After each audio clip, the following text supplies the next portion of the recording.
Me, but also you. The Pharaoh fast forwards his favorite foreign film, Powder Donut. Okay, what's my line? The only line I see here on the script is get options based on your budget with the Name Your Price tool from Progressive. Oh man, that's a tongue twister, huh? I'm sorry, I'm gonna need a few more minutes. Bulbous Walrus, the Bulbous Walrus. The Name Your Price tool, only from Progressive. The owl ran afoul of the comatose coxswain. Progressive Casualty Insurance Company and affiliates. Price and coverage match limited by state law. Thank you for visiting ChristopherMedia.net. Thank you for downloading Sporgy for free on iTunes or from ChristopherMedia.net. Please make sure to rate Sporgy 5 stars on iTunes and help to tell others about Sporgy by leaving a comment. Thank you for following Sporgy on Twitter at Sporgy Podcast and on Instagram at Sporgy_podcast. Please follow Sporgy on Facebook to like and share Sporgy. You can also email the show. The address is sporgy at ChristopherMedia.net. If you would like to donate to Sporgy, you can click on the PayPal button at ChristopherMedia.net. If you use Amazon.com, please click and bookmark the Amazon link at ChristopherMedia.net. It will not cost you any extra money, and you will help to support Sporgy. If you are looking to launch your own website, please click through the HostGator banner at ChristopherMedia.net. Christopher Media uses HostGator to host all of the shows produced by the Christopher Media Network. When you click through the HostGator banner at ChristopherMedia.net and sign up for HostGator, you're helping to support Sporgy. We know that choosing the perfect gift for a man is a difficult task, but not anymore. TheBroBasket.com is here to help. We all know men are hard to shop for, but what do guys actually like? Their favorite alcohol, that's what. It could be craft beer, wine, whiskey, scotch, or tequila. TheBroBasket.com will put it in a gift basket full of their favorite gear and goodies. You can customize your own Bro Basket or choose from a variety of different Bro Baskets, like the Ultimate Import Sampler, the Jack and Coke gift set, or the Junior Executive gift basket. Boozeless, but still cool, Bro Baskets are also available. TheBroBasket.com gives you many shipping options to choose from, including rush delivery and Saturdays. 21 and over, please. State and local laws apply. Beer, wine, and liquor are not available for shipping in all states. You can help to support Christopher Media by clicking through the BroBasket.com banner at ChristopherMedia.net. Men used to be hard to shop for. TheBroBasket.com. Welcome to Sporgy, the show that gives you half-ass sports fans giving their half-ass opinions. And now, here are your hosts. All right, welcome to Sporgy, episode 49.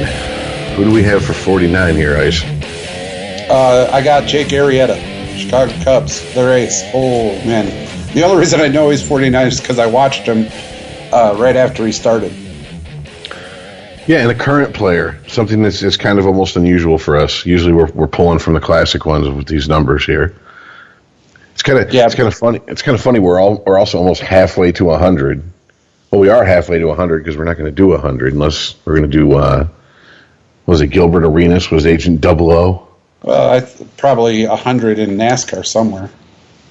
Maybe. Anyways, I'm Rich. I am the Iceman. Yeah, we were without Chris this week, unfortunately, for only the second time in 3 years of doing shows with the gentleman. His real life interfered with him being able to make the show. But if everything goes as planned, he will be back next week. We'll be back to our 3-person half-ass crew of talking heads. So yeah, this I'm going week, to miss him too, though. Yeah. I wanted to call him out, man. He almost got caught on Boston. Oh. Yeah, well, dude, the shit talking that goes on in the private chat. Sometimes I think we should take screenshots of that and post it on our Twitter feed or something. That way people can see the shit that goes on behind the scenes. Because sometimes it's more interesting than what happens on air. But well, anyways, let's just jump right into it. NBA playoffs. I'm not even going to bullshit. This is not my forte, but I have been starting to pay attention more so to the Eastern Conference because of the nonsense that happened in Game 7, but I'll let Iceman pick the order we're going to talk about it here. Yeah, I unfortunately follow the NBA. It's really, I mean, the offshoot games are fun, like the Wizards and the Celtics series. That was a great series, but everybody knows that it's going to be Cleveland. It's going to be, Golden State. We're just waiting. And but in the meantime, there's so much to talk about. Game 7 was a barn burner, if you will, with Celtics and the Wizards. Did you catch any of that? No, I just caught the highlights. But I think aren't we jumping ahead here because when Washington won Game 6, which one of their players hopped up on the scoring table like he had just actually won a fucking... Wesley Wall. Yeah, like he had won a championship. Which, Yeah. I mean, if Boston wearing all black to Washington was enough to piss Washington off, I think that was enough to piss the Boston fucking Celtics off to be like, oh, okay, you want to celebrate like you won something? Then what we're going to do is we're going to let you taste that victory in the Game 7, and then we're going to snatch that shit from your mouth, and you can celebrate that, motherfucker. Hey, Rich, your half-ass sports fan is showing. The reason he jumped up there is because he hit a 3 with 3.2 seconds left, and that won Game 6 for him. I understand, but that didn't win any series. What are you celebrating like you fucking won in a series for? No, he's celebrating like he won Game 6 to push it to a Game 7. I think I'd have jumped over that motherfucker, and I can't jump. No, I get your point. You got a hell of a point. Yeah, he jumped up there, and look at me, and here we go, Game 7, and it was a barn burner. It really was. It was real close at halftime, damn near tied, and it came down to the wire. Celtics won by 10, but it wasn't a blowout. I'll give them that. Everybody thought that series should have been done at 5 games, just given Washington won, but full 7. Excuse me. And everybody's waiting because LeBron James has been off for 10 days. Cleveland Cavaliers doing absolutely fuck all for 10 days. Now they got to come in and play the Celtics, who have been going nonstop. Oh, boy. The thing is that Cleveland hasn't fucking lost a game in the postseason yet. I mean, they're just rolling over teams. And it seems to me that and this is, once again, not a huge basketball fan. I'm just pulling this out my ass. But it seems to me that the NBA isn't like Major League Baseball to where teams that tend to sweep going into the World Series lose momentum that the teams that end up playing more games keep when they finally get to the World Series. Because we've seen this in the last 10, 15 years quite a bit, especially we've seen it in Detroit twice now, where the Tigers swept in the league championship series and then sat waiting for their opponent to be decided, and then go into the World Series and get their ass handed to them because they've been off for the better part of a week.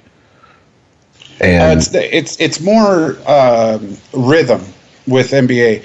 They need a certain rhythm chemistry type thing. And we saw it with the Golden State Warriors when they played San Antonio first game. The whole first half, they were just way off rhythm. Throwing balls out of bounds to nobody. Passing just being intercepted by the Spurs. It was a terrible first half for Golden State. And I think that's what a lot of people are worried about with Cleveland. They've been sitting there doing absolutely nothing for 10 days. You're going to get back on the court, try to run up and down the court. Your rhythm's going to be off. Your shot's going to be off. So it's not like Major League Baseball, or it's not like any other sport, actually. Maybe hockey. See, I was going to say, it seems to me that you would almost benefit from resting in NBA because it is. Let's be honest here. I mean, basketball is in no way as physical as football and as hockey. But football is once a week period, and they tend to do the 2 weeks between, league championship games and the Super Bowl. NHL, I mean, those guys can get fucking wore out. And just like, that's one thing I will say that for the NBA, their playoff format is just like the NHL's format. It's a quarter of or a third of a season, really, added to the end of the season if all series go 7 games. So, I mean, that's quite a few games to play. So that's why I imagine it doesn't hurt them to have time off.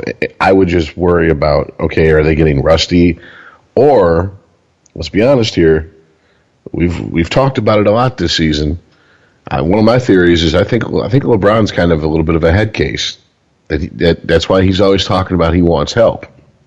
He doesn't want to be the guy taking the shot at the last second constantly. He wants that he basically wants that all-star team around him. So he can dish it off to somebody else to take the shot if he has to. He definitely wants a game dominated that doesn't come down to a last-second shot like Jordan or who have you. But, 4 or 5 days off, even 6 days off to rest, great. But Cleveland's had 10 days off, Rich. I mean, if you're not doing shit, yeah, there's a certain rhythm you have to have with your shots that you could just hit, from anywhere. If you're not doing anything for 10 days, that rhythm goes away. There's a certain chemistry you develop with your teammates that you know exactly when they're going to cut, exactly where to pass it. 10 days off, you're like, all right, where was he going again? And like I said, we saw that with game 1 with Golden State, and they didn't have 10 days off. They had a week maybe, I think, off. And also they got plenty of time to think themselves into a corner. I mean, sometimes psyching yourself out, having too much time to think, is worse than having no time to think, because if you have no time to think, you're running on instinct, basically. And, I mean, these guys, everything they do on that court is second nature to them. There's no thinking about, how do I put this? Go watch kids go watch 12-year-old kids in school who aren't on basketball teams, and they're thinking about everything they're doing. These guys, they're professionals. It's instinct. And if you have time just to sit and ponder shit, the only thing I guess going for Cleveland is they've been here before. They're not like a young team that's going, oh, we've never been to this far, and oh shit, the whole city's depending on us because there's a 50-year drought or whatever the fuck on a championship. All that shit's in the past now for him. I mean, you can say what you want about LeBron. He's a veteran of the wars at this point.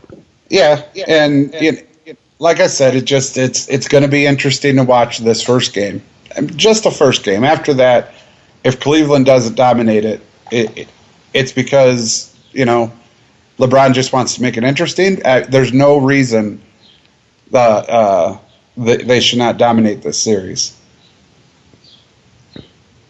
Well, I mean, I'll be honest with you. Good. I'm gonna.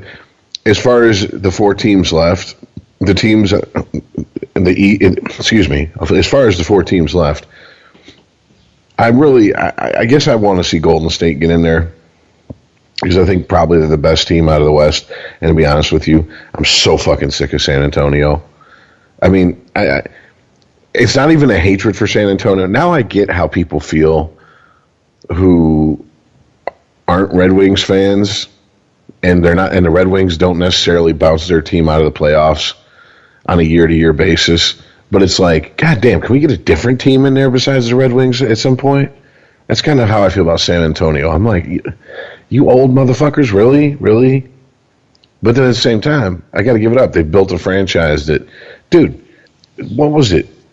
12 years ago, we were sitting here with a fucking Detroit Pistons, San Antonio Spurs final, and San Antonio has been relevant that entire time. You cannot say that about Detroit. That's for goddamn sure. Well, yeah, but San Antonio is just like the Patriots. Greg Popovich is a mastermind when it comes to the court. I mean, he'll take just about anybody, any 5 guys on that court, and make it interesting. San Antonio has turned into what I heard that writer in Ken Burns' Baseball say about the New York Yankees. All is right in the world of baseball when the Yankees are in the playoffs and they lose. And San Antonio is kind of like that in the NBA now. All is right in the NBA when San Antonio's in the playoffs and they lose on the way to the finals because it builds up a story. Oh, look, hey, here's it just like you said. The Patriots. Here's the perennial playoff contenders, and they made it to round 3, and they got their ass handed to them. Okay. So there's the team to watch coming out of the West is whoever beats San Antonio. Honestly, Cleveland, being born in Michigan, for people who aren't from around here, or Ohio, Cleveland, and Ohio in general, Michigan and Ohio, they don't really like each other. Let's just put it that way. So it's really hard for me to root That's for an any understatement. team. Yeah, it's really hard for me to root for any team coming out of that fucking state down there. So, and on top of it, I'm not on the fuck LeBron train at the front. You know, you're the conductor of that train, but I'm not in. I built that fucking train by hand, every rivet. Yeah, you and the Chinese built the fucking railroad that you're riding that train on. But what I'm getting at is, I may not be up in front, and I may not be like your co-conductor, but I'm definitely going along for the ride. You're not at the caboose, right? Exactly. Would I like to see Boston smack the shit out of Cleveland? Of course. I think it would be it'd be an amazing story. It would bring in a lot of the old timer fans. If this series goes 7 games, I think you're going to see and hear a lot more talk from people who maybe have tuned out of basketball, the old school fans. Because Boston really hasn't done shit since what? They got the big three, and they haven't been to a conference final since 2012. Right. So, I mean, you know, that's 5 years at this point. That's not a long time in the span of lifetime, but that's a long time in sports. A story that got really buried this week, seriously. I mean, just they dug a grave, put it in there, and just walk over it now. It's not even there. Is James Harden. This cat loses the series. Doesn't even. I mean, he shows up, but he doesn't play. The Houston Rockets scored 9 field goals in the game. I think 9 2-point field goals. What? And then he goes out to a club and parties that night. He's got. There's a video of him out there just partying away. Like, dude, you just lost the series. You're supposed to be the league MVP. You didn't even show up to play, bro. You just show up to say, "Okay, I'm here." Like, what did Beast Mode say? I'm here so I don't get fined. Yeah, I'm just here so I don't get fined. Yep. Right. That's basically what Harden did. I mean, and the rest of the Houston Rockets. It was terrible, bro. San Antonio didn't even have to try to beat them. It was sick. Yeah, and you know. Okay, but we all talked about the MVP of the league. Who should it be? Should it be Westbrook? Should it be Harden? Should it be Kawhi Leonard? Maybe LeBron, you know, whatever. And Westbrook got spanked by Harden. Harden didn't even show up to Kawhi. And LeBron James is 8-0 going into the next series. So, I mean, nobody's talking about that shit now. Nobody. They said it for a second when it happened. They were like, well, I don't know. We're going to have to ask him for an explanation. He came out and said that it's all on me, and then he went out and partied. I don't know. And then it went away. Nobody said fuck all else about it. And now nobody's talking about the MVP of the league. Like, somebody do something. Damn. Well, I mean, dude, is your beef with the fact that he went out and partied and was caught on video doing it, or is your beef that he went out and partied, period? My beef is everything. My beef is that he should have been the league MVP. You know, pulling his troops together. He's going to the playoffs. He's the general. You know, and then get in there, put fucking Westbrook to bed. He shouldn't be MVP. I got this. Going into the Spurs and just, I mean, didn't even just lay an egg, dude. Just kind of sat there and watched. And then when he was done, it's like, okay, he's not hurt. He's not sick. He's out fucking partying. Like, he could care less that he just lost. I mean, that's not league MVP. That's all I'm saying. And everybody lets him get away with it. Let me play devil's advocate here. Okay, 1, the man is worth millions. 2, losing. There's definitely a fuck ton more teams that lose during the season than there are standing and holding a championship trophy at the end. All right. So losing isn't like, you know, a remote fucking experience for this man. He's done plenty of it in his fucking life. That's just the nature of the game. Is this maybe a case of because we're fans and we take losses as hard as we do? I mean, think about it. Because if the Lions made it to the Super Bowl and then got blown the fuck out, All right, I'm sure there'd be some Lions fans that go, hey, at least they made it to the fucking Super Bowl. No. It sucks. I'm not saying that. I'm not saying, blown out is one thing. If Harden was out there running up and down the court as hard as he could, trying to block shots, trying to make shots, diving for loose balls, put everything he had and just gave it all, it wasn't enough. I understand. And they lost. Okay. Hey, go out and have a beer. Have a double shot on me. All right. But this motherfucker literally, Rich, you have to see it. He literally, him and the rest of, I'm going to say the rest of them because ain't nobody safe in that one, or the Rockets, didn't do a fucking thing to stop San Antonio, bruh. Nothing. I mean, they shouldn't have even been there. It was that bad. And then he goes out and is like, yeah, whatever. And starts drinking. And I'm like, you don't even care, bro. And all of this, Rich, all of it, this is the beef. He's nominated, he's looked at as the league MVP. I got you. At least a candidate. But once again, we're sitting here. The league. Once again, we're sitting here and we're ascribing to him values that we have that maybe he doesn't have, man. I mean, you say he doesn't care. How do you know he doesn't care? Because he went out and fucking partied afterwards? How many guys get fucking... how many guys come home from work and their wife is sitting there with her bags packed and her coat on going, we got to have a talk, and get dumped, I want a divorce talk, and then that night go out and get fucking shit-faced. Everybody deals with shit differently. That's what I'm getting at. I mean, dude, he's a fucking professional basketball player. I imagine one of two things is going through his, once again, pulling this completely out of my ass, but I imagine one of two things is going through his mind. That he did play like shit, and he doesn't want to sit and dwell on it because he doesn't want to think himself into a fucking corner and fuck his own mind up and mind fuck himself. So he goes out and he fucking parties and he blows off steam. Or, you're right, he doesn't give a shit. He's one of these guys that's like, okay, my season's over, it's done, it's over with. Basketball is what I do, it's not who I am.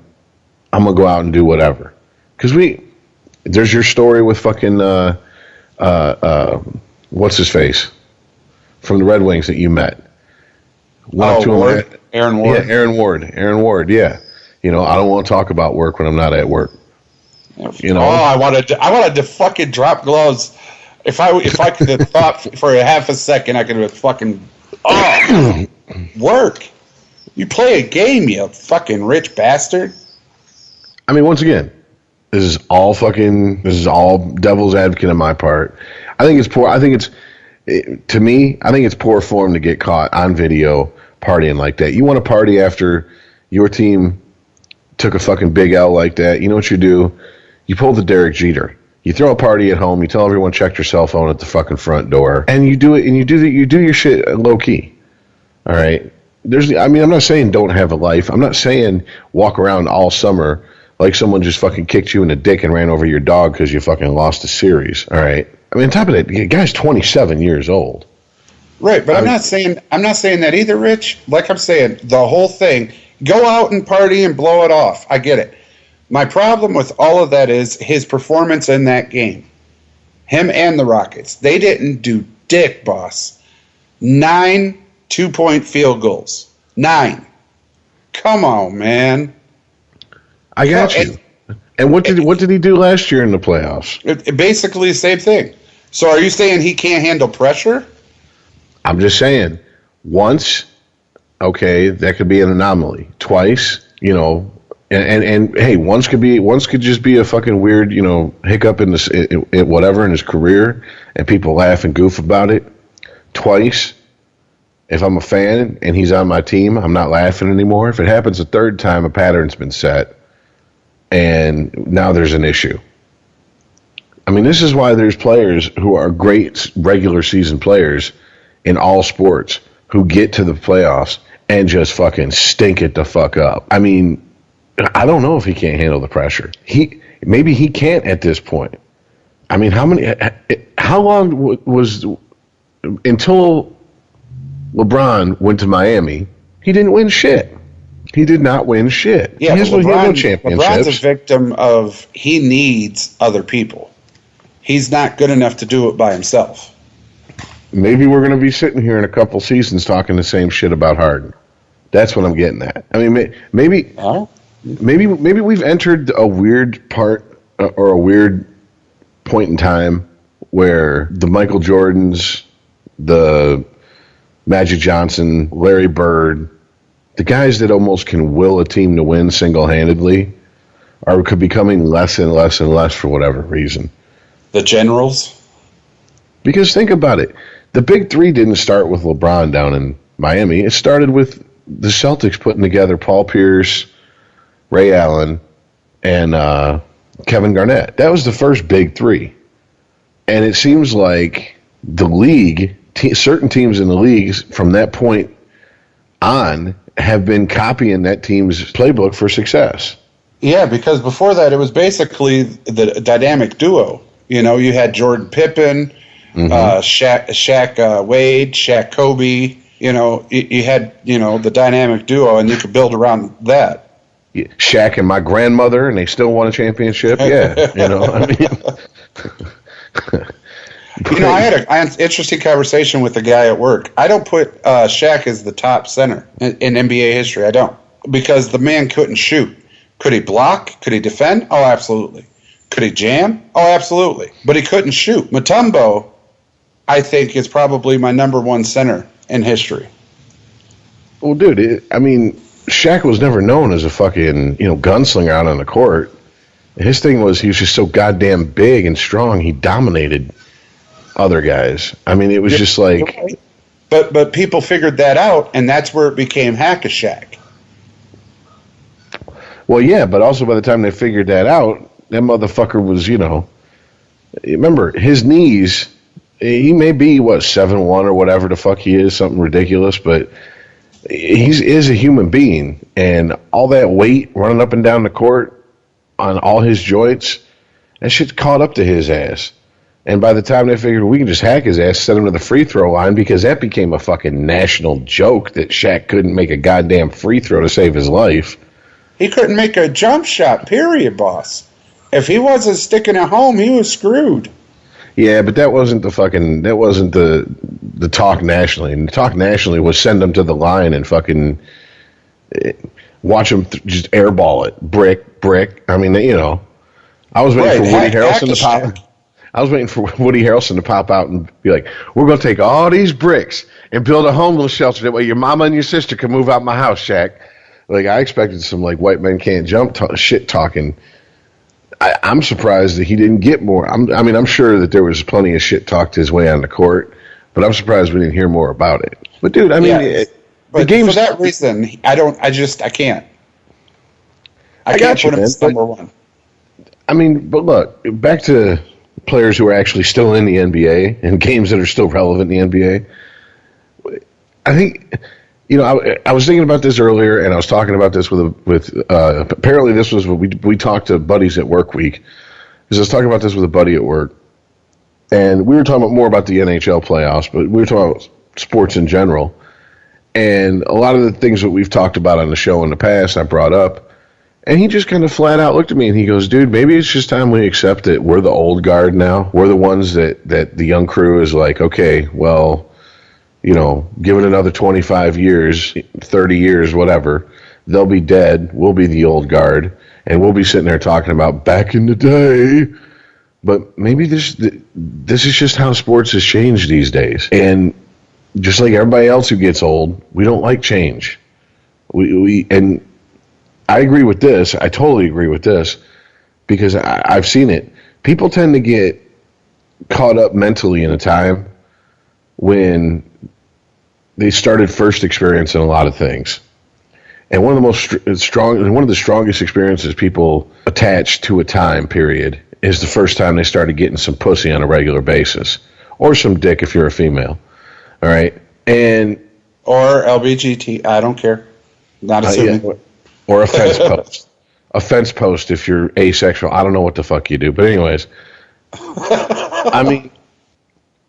But seriously, we kind of do. We kind of romanticize, time. If you look to the times that we've talked about on this show over damn near 50 episodes, a lot of the times we romanticize in our mind is like teenage years to early 20s. And I mean, that's when the world was new and all these things we were experiencing for the first time. And somewhere when we were doing all that shit, there was 40-year-old men, people our parents' age, going, well, you young fucks don't know what you're talking about because none of this shit's new. Ain't nothing new under the sun going on. It's just new to you because you haven't experienced it yet.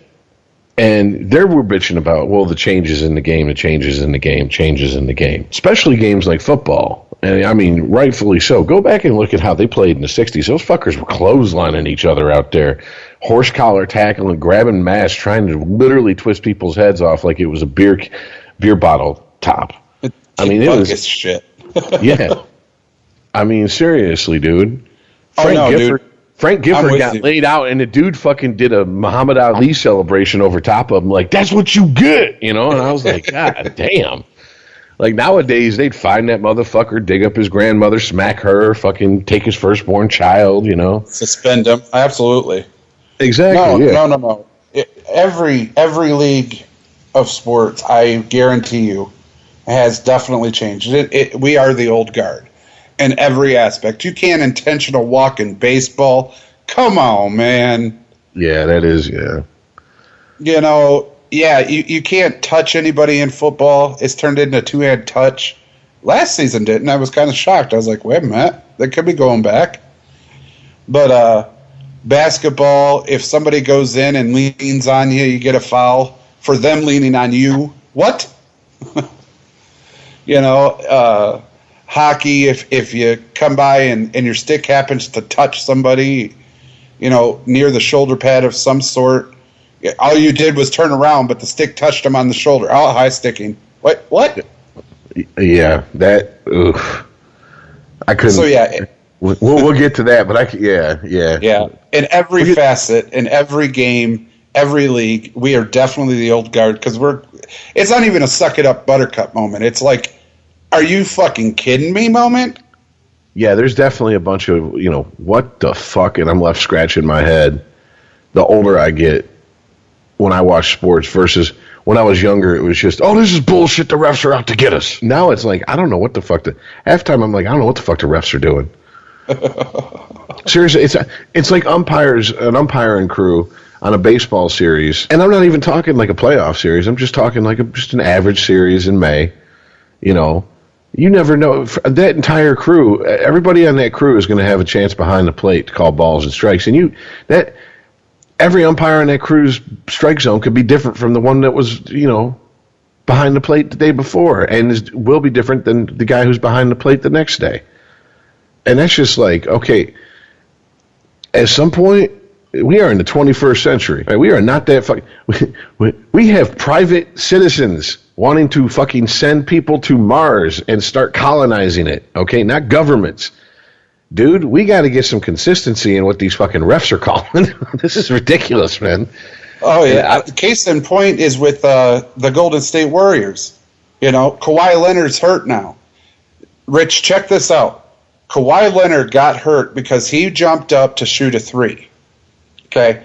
Zaza Pachulia put his foot back as he turned around. He went to block, missed the block, turned to see if the ball went in. His right foot went back a little bit when he did, and Kawhi Leonard came down on his foot and rolled his ankle, okay?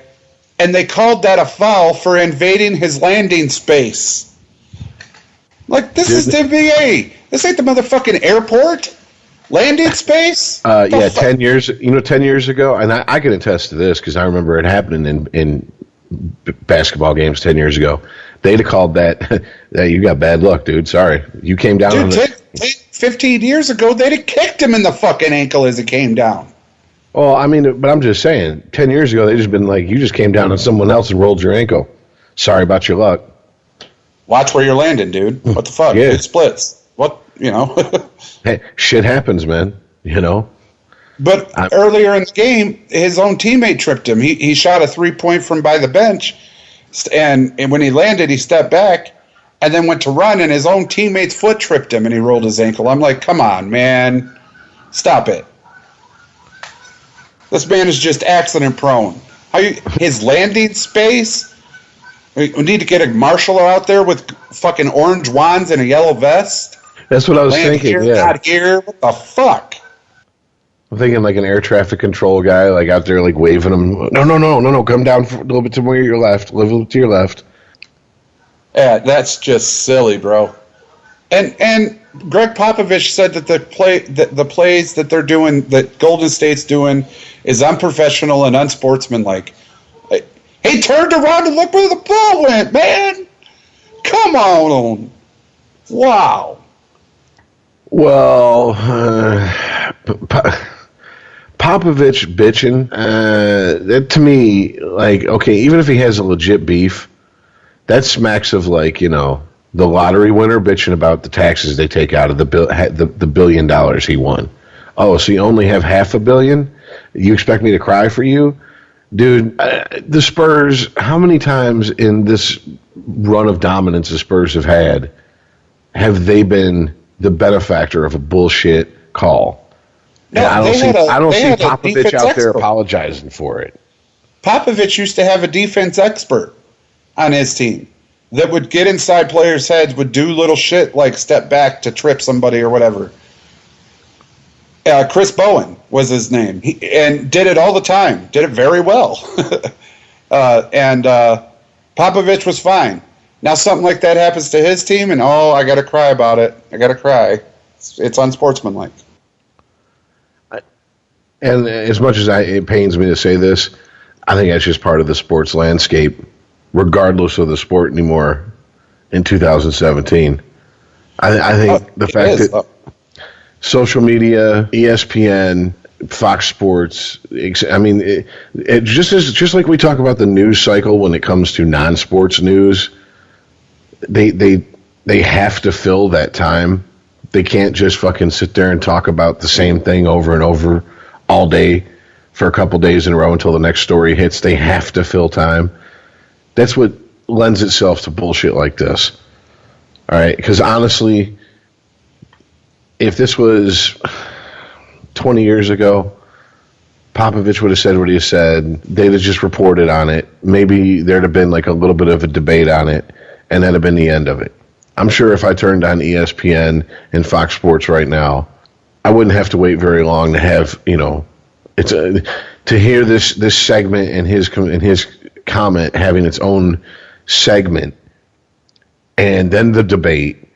And then we're gonna go back to the talking heads and get their opinions on it and blah blah blah. And it's just like, I mean, I get it, man, but God damn, I don't know, man. That's like I'm saying. It kind of gets old sometimes. Is all I'm saying. Right, but you want to talk about Popovich crying unsportsmanlike, but you let somebody like James Harden just go under the radar now. That's a huge story. I mean, huge. And if you read up on it, you'll see what I'm talking about. The way that they lost, not just that they lost and went partying, the way that they lost is huge. But no, let's not talk about that. Greg Popovich has spoken. I'm like, wait, what? I think a lot of it has to do with the Harden story. What it has to do with it is it happened after the fucking game. If this would have been the Miami boat thing, like happened with the New York Giants, Yeah.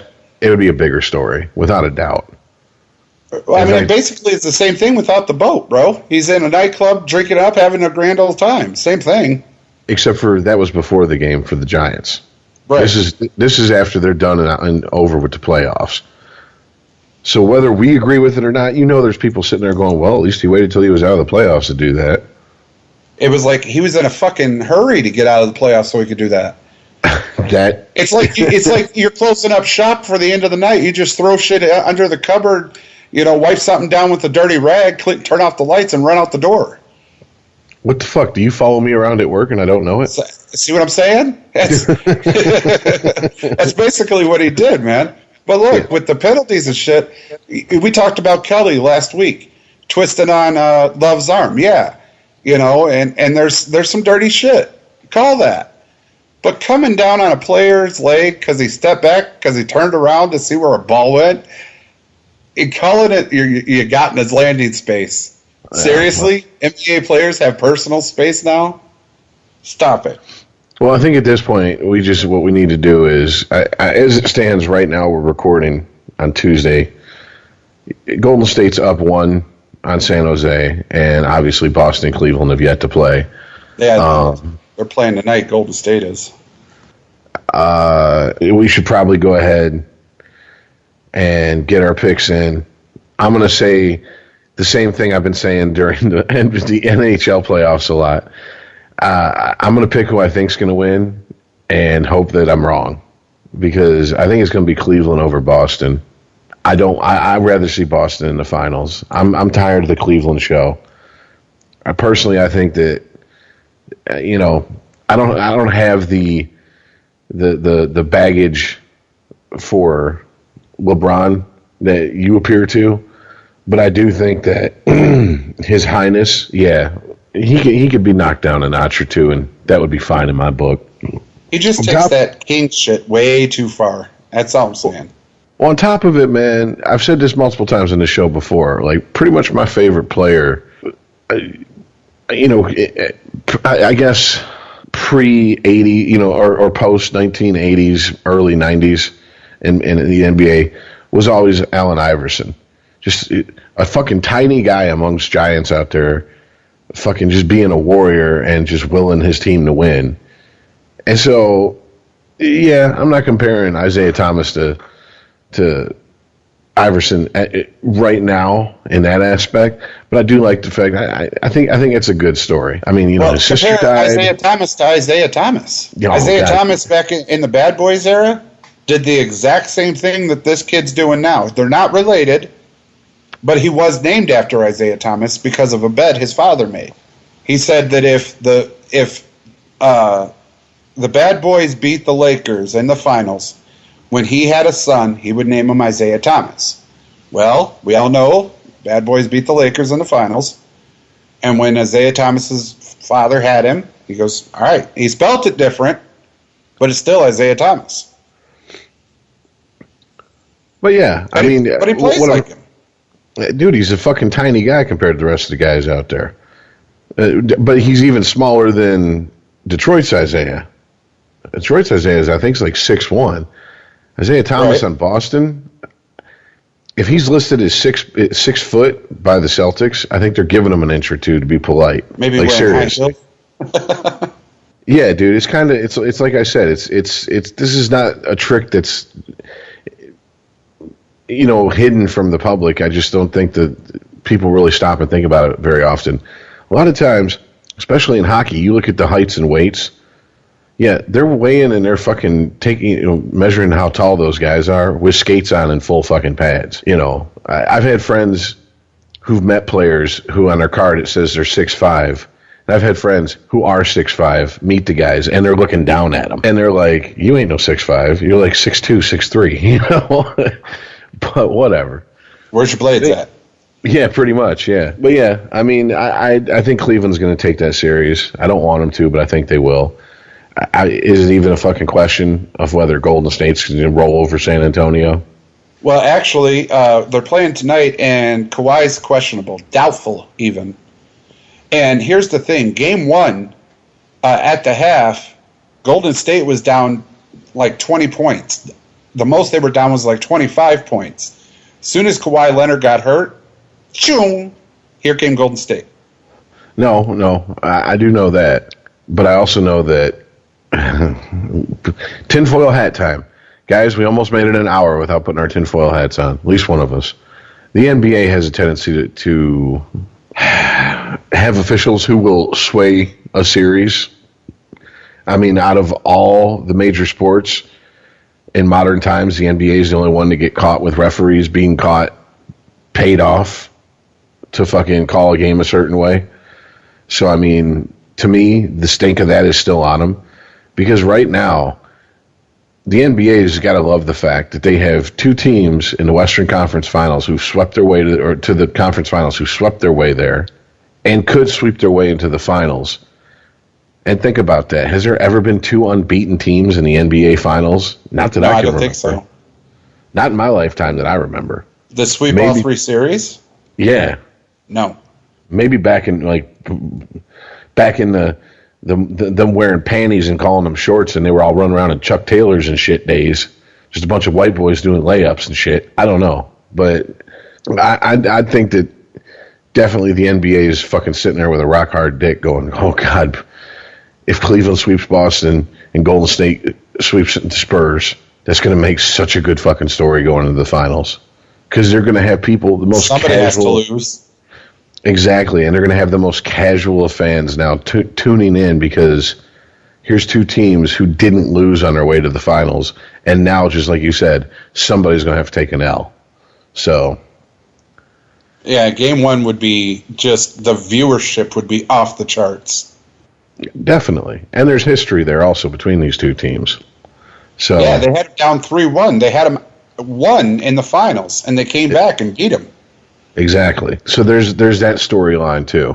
I mean, that's really what I think. I mean, this is kind of getting off the subject of NBA, but not really.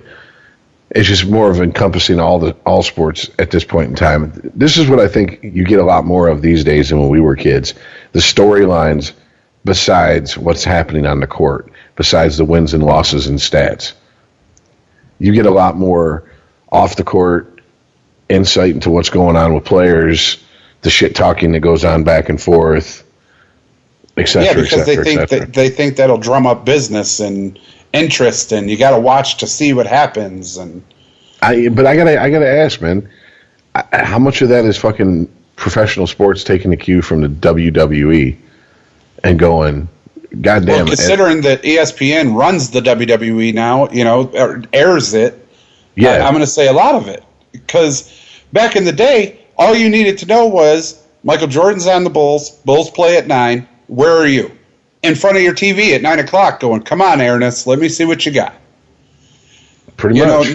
Now you got Kawhi Leonard got intentionally hurt by the Golden State Warriors.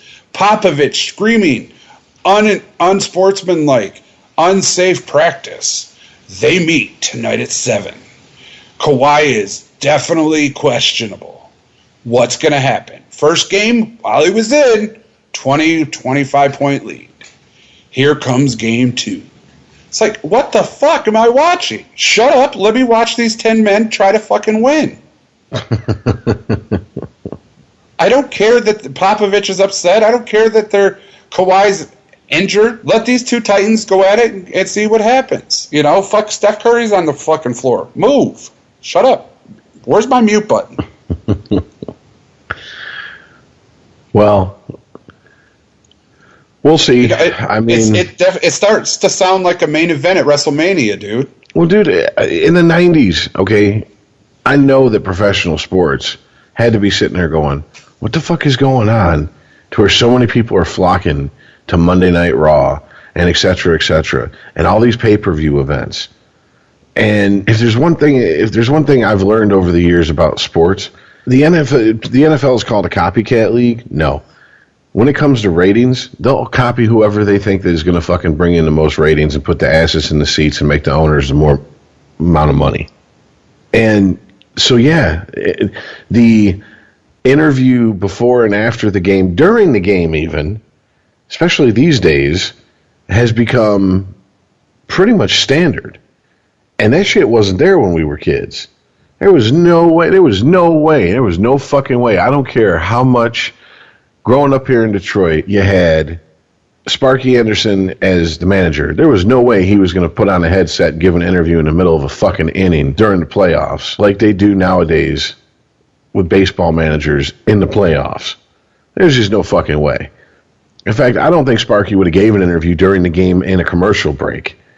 If someone would have walked up and said, can we talk to you? He'd be like, yeah, after the fucking game. I'm not here to talk. I don't get paid to talk to you during the game. I get paid to talk to you afterwards. I got a game to win. But I don't even think that's on the managers anymore. I think they're probably it's from the top down. They're being told, look, man, you got to make yourself more accessible. This is what puts asses in the seats. This is what gets people to tune into shit. We need the drama. We need the oh yeah shit, because that's what sells, man. That's what sells. That goes back to us being the old guard. Like I said before, all you needed to hear was Jordan's on the Bulls. Bulls play at 9. You're in your seat in front of your TV at fucking 8:55. They don't have that anymore. They tried real hard with King James, the leader of the NBA. Now, people are like, really? And then we watched for a minute, and we were like, this guy sucks. And then he went down to Miami and picked up a couple of guys, and he was all of a sudden a champion. And, oh, look at King James now. And then he came back home and was like, I'm the man. I got trophies and rings, and I'm the king, and I need help. What the fuck? You're just the king, aren't you? What do you mean you need help? and now he's got all-stars around him, and all of a sudden he's all the rage. And it's like, no, okay, he's not Jordan. He's not close to Jordan. Stop talking about it. He's not even going to be near it. The man's over 30 years old. He's only got 3 titles. That's half of what Jordan had. Dude, all I know is somewhere there's a fucking LeBron James fan going, okay, asshole, even King Arthur needed the Knights of the Round Table, so you can shut the fuck up now. Yeah, but if a knight died, King Arthur would knight somebody else. Damn. And that's Jordan. See, that's what my biggest thing with Michael Jordan, all right, is Jordan only had one staple. All right, that was Scottie Pippen. That's it. Everything else around that man changed. And he still won. And he won with a guy named Bill Cartwright. And if you've never seen Bill Cartwright shoot, oh, I implore you, go watch a video of that man. And he still won with him. So with LeBron, you can't interchange shit like that. He needs big-time names. He needs big-time scorers. He needs big-time players because he's not enough by himself. And he can't raise people around him to his level like Jordan did. Okay? Jordan, he took Kerr, he took Paxton, Rodman, Grant. I could do this all day. B.J. Armstrong. He took people to the next level. Tony Kukoc, you know, he always raised their level to him, and they kept winning. No matter how many times you turned the dial and changed different people in different positions, Jordan always won. And I give you the year he retired as evidence. When he was out and he went and tried baseball, what did the Bulls do? They lost. The very next year, came back, won again. Well, it's a miracle. No, it's fucking Michael Jordan. That's why he's the GOAT. And that's why somebody like LeBron will never be the GOAT. Kobe, not the GOAT. Good guy, hell of a player, not the GOAT. You have to have somebody else with you, and it has to be at your level. You're not good enough to bring them up. You're not good enough to play without them. And if you lose them, you've done lost. All right, that's my rant. That's my problem. That's the whole problem with them. They try to make him the best, and he ain't. He's the best today, but that's not saying much because the league has changed.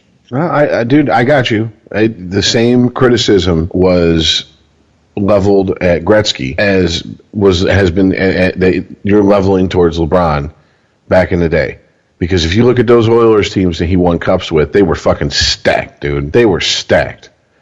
And if you look at the LA team that made it to the finals after he was traded to LA, they were nothing to sneeze at. But what did he do after that? Gretzky himself didn't elevate the Blues to cup contenders. He didn't fucking elevate the Rangers to cup contenders. I mean, after he left Edmonton, he never won shit again. After he didn't have a supporting cast of basically future Hall of Famers surrounding him. And there's a lot of talk that, the 2001, 2002 Red Wings, bought their championship with a bunch of Hall of Famers, blah, blah, blah, blah, blah. Yeah, well, dude, I've said this before, and I'll say it again. Look who they added that season versus the players they had already had through the draft or through shrewd trades. I mean, if you look at NHL, the only person I can think of as the GOAT, like Mike, is Stevie Y. That's the only person I can think of. And it's not a homer thing. Let me explain. Steve Yzerman took every person on the Red Wings around him and made him better. Yeah, and he did it playing two different styles of hockey. Because when he came in the league, he was a beast when it came to scoring, and he became a fucking two-way forward. He became a defensive forward. He won the Selke Trophy. Bowman pulled him aside. Scotty Bowman pulled him aside and said, "Look, you don't buy into my way of playing, we're going to trade your ass." Bowman had Yeah, I mean, you're talking to Scotty Bowman, someone who already was basically penciled in as the greatest coach in NHL history before he ever agreed to take the Red Wings job. Are you really going to tell him to go fuck himself? No. Not if you're intelligent, you want to win. And I guarantee you guys in that locker room are going, what the fuck, man? We got Stevie Y. He's a, 100-plus point player, and you want him to play a defensive checking style of hockey? Are you crazy? Do you understand what this man does when we let him out there to fucking score? And that's why we got Probert McCarty, right? And I'm pretty sure fucking Bowman said, yeah, and how many championships have you won with him playing like that? Whoops. I mean, and at that point, it's, well, I guess I'll just have a big old piece of shut the fuck up pie because he's got us there. Right. I mean, NFL is easy. Tom Brady is the GOAT because he does the exact same thing as Mike and Stevie. Takes whoever comes on that team, elevates them, and makes them an all-star.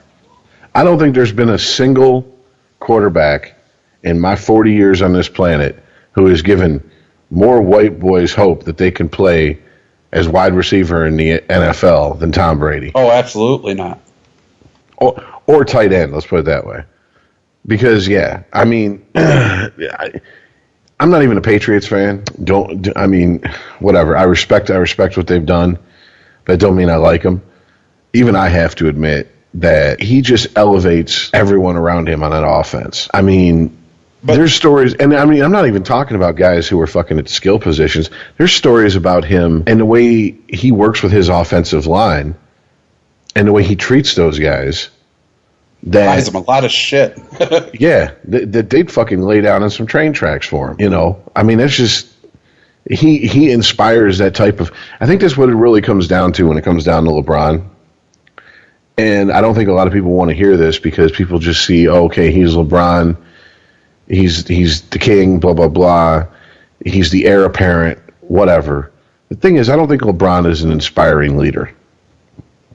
Not even close. Not like a Tom Brady, not like a Michael Jordan, not like a Steve Yzerman. You've never heard any of the people you just named come out and say, I need help on my team? Not like a Derek Jeter. Right. I mean, so it is what it is at this point. And I think anyone who sits there and tries to argue that LeBron is better than fucking Michael Jordan is doing it because A, their paycheck depends on it, or B, they're just a fucking homer. They're a Cleveland homer, or what I'm seeing a lot more these days, there's a lot less fans of teams and there's more fans of players, so they're going to defend that player no matter what jersey he's wearing, unless he leaves your team, a.k.a. Cleveland. Because I remember them burning Cleveland jerseys. I remember clearly going to Ohio, and they had taped a LeBron jersey as a fucking floor mat for you to wipe your feet on before you walked into a store. Yep. Okay. When he went to Miami, that's got to tell you all you need to know. But I think a lot more people are just fans of a player, and because of that, they're blind to his spot historically in the sport he plays. Does it speak volumes that when Mike went to Washington, that people still held on to their Jordan jersey and said, hey, he's still us. We still love him. We get it. He had to go. But we still love him. This was just last night, man. Last night I just heard this on ESPN radio. They were talking about the Wizards, and one of the guys that was on the radio was like, look, I grew up in D.C. I grew up, being a Wizards fan, and I don't really give a shit about Michael Jordan on the Wizards because he never did anything. In fact, he came here and fucked up our franchise worse than before. I was like, God damn. Well, I mean, to some extent, that's true. Because one thing that we failed to mention, that I know I've mentioned in the past, Michael Jordan, Stevie Y, Tom Brady, all had one thing in common. They had remarkable coaches. They had the top tier, the best of the best coaches. If Mike and them are the GOAT as players, their coaches are the GOATs as coaches. And Phil Jackson proved it when he went from Chicago to LA and did the exact same thing with different people. You know what I'm saying? So, I mean, Bill Belichick did it when they stole his draft picks when they kicked out Tom Brady and Gronk was hurt. He threw a team together, put them out there, and still won last season. And then went ahead and won the championship when Tom came back. Said, and then, you know what I'm saying? So at some point in sports, you get the opportunity, and it's in all facets of sports, you get the opportunity to see the greatest coach ever with the greatest player ever, and they make history. Tyronn Lue, not the greatest coach ever. Sorry, LeBron. Well, I mean, dude, there is serendipity when you get, the greatest player of his era or ever and one of the greatest coaches of his era or ever together. And I think we've been pretty lucky in our lifetime to see that happen. And what a show, though. in pretty much all sports. I mean, that's, you named them all. There's no point in me going over them. Well, I did leave out the skipper and the Yankees. Well, yeah, that's what I'm saying.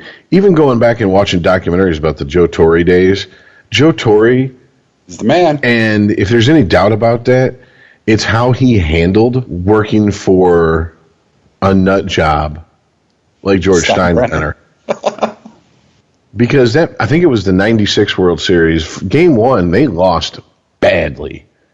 And Steinbrenner, being Steinbrenner, was ready to go all Steinbrenner. And just, heads will roll. And, there's a story that he walks into Joe Torre's office, and Joe Torre's like, kind of like, yeah, that was a rough game. But that was one game. And he was the type of guy that Steinbrenner's, insanity just didn't affect for whatever reason.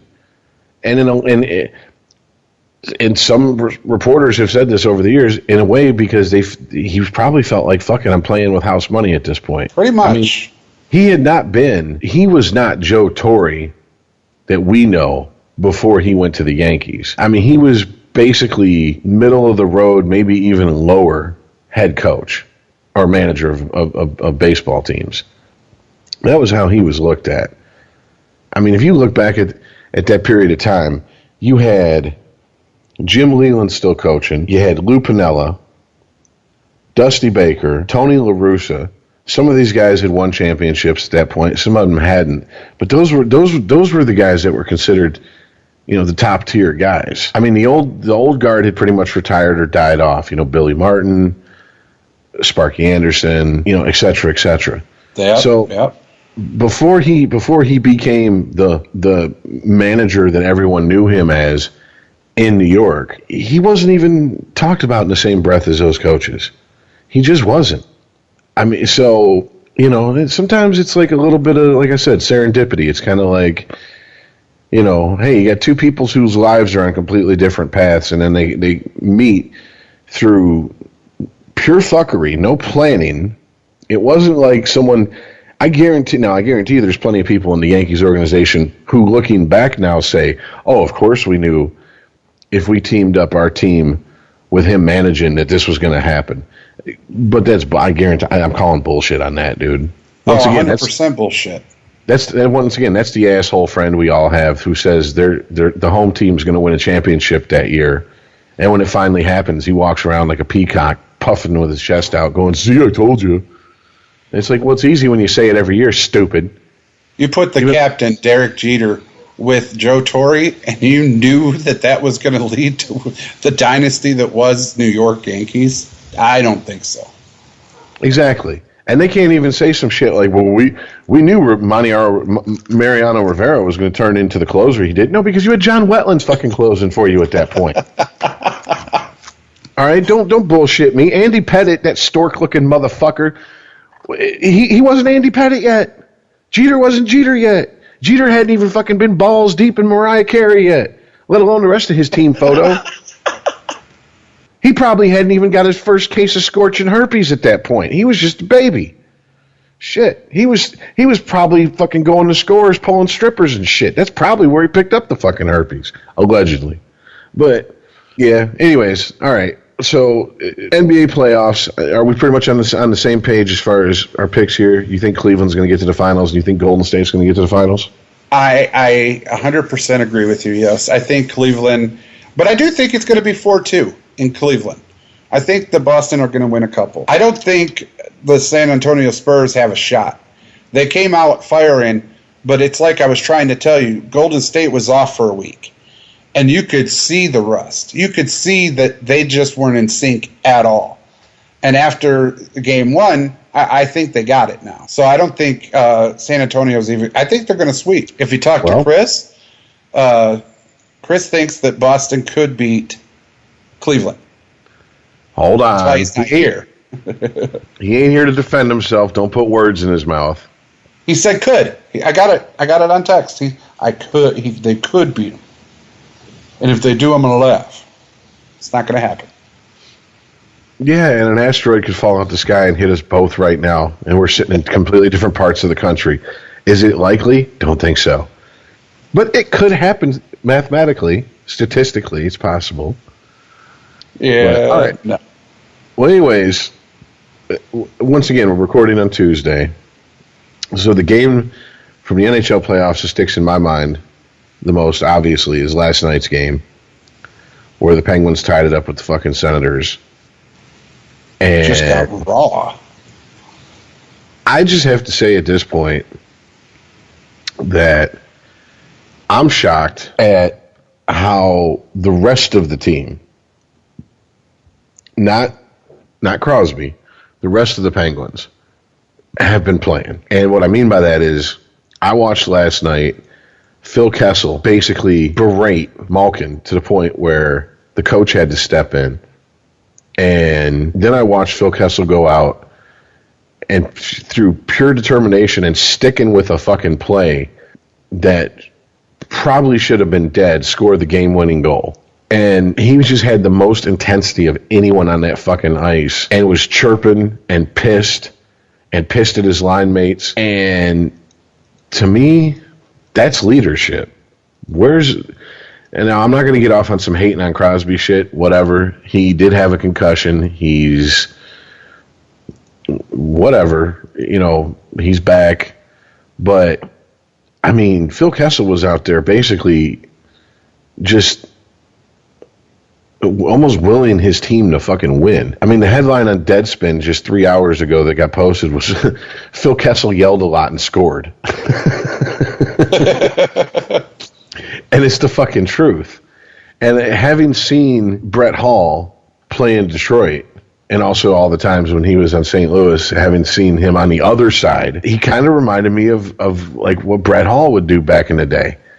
Because Brett Hall wasn't a fighter. Brett Hall wasn't going to go out there. He was not an enforcer. He wasn't going to go out there and fucking take on the heavyweights in the league. But Brett Hall would talk shit to anybody, especially on his own team, that he didn't think was playing up to their ability or he thought was out there bullshitting. I mean, that he was known as one of the best trash talkers, period. And he would trash talk his own team. And I think that's what Kessel did. And, I mean, it doesn't hurt that the fact that he takes a fucking lot. If you look at Phil Kessel does not look like a hockey player. That's the first thing. Phil Kessel looks like he needs to be sitting at the end of a bar in some fucking rundown strip club trying to get a fucking lap dance for half price. Okay, I mean, seriously. I mean, this is a puffy motherfucker. This motherfucker makes Vince Vaughn look like he's dehydrated and from like Africa. I mean, seriously, like Phil Kessel looks like he could peel like 20 pounds and he'd still be fat somehow. And he's seriously. I mean, motherfucker's got skills, obviously, but I mean, if you don't know who Phil Kessel is to the point where you can picture him when you close your eyes, just Google him and look at the pictures that come up. And tell me that looks like any other hockey player you've seen professionally. I challenge you. But, no, man, he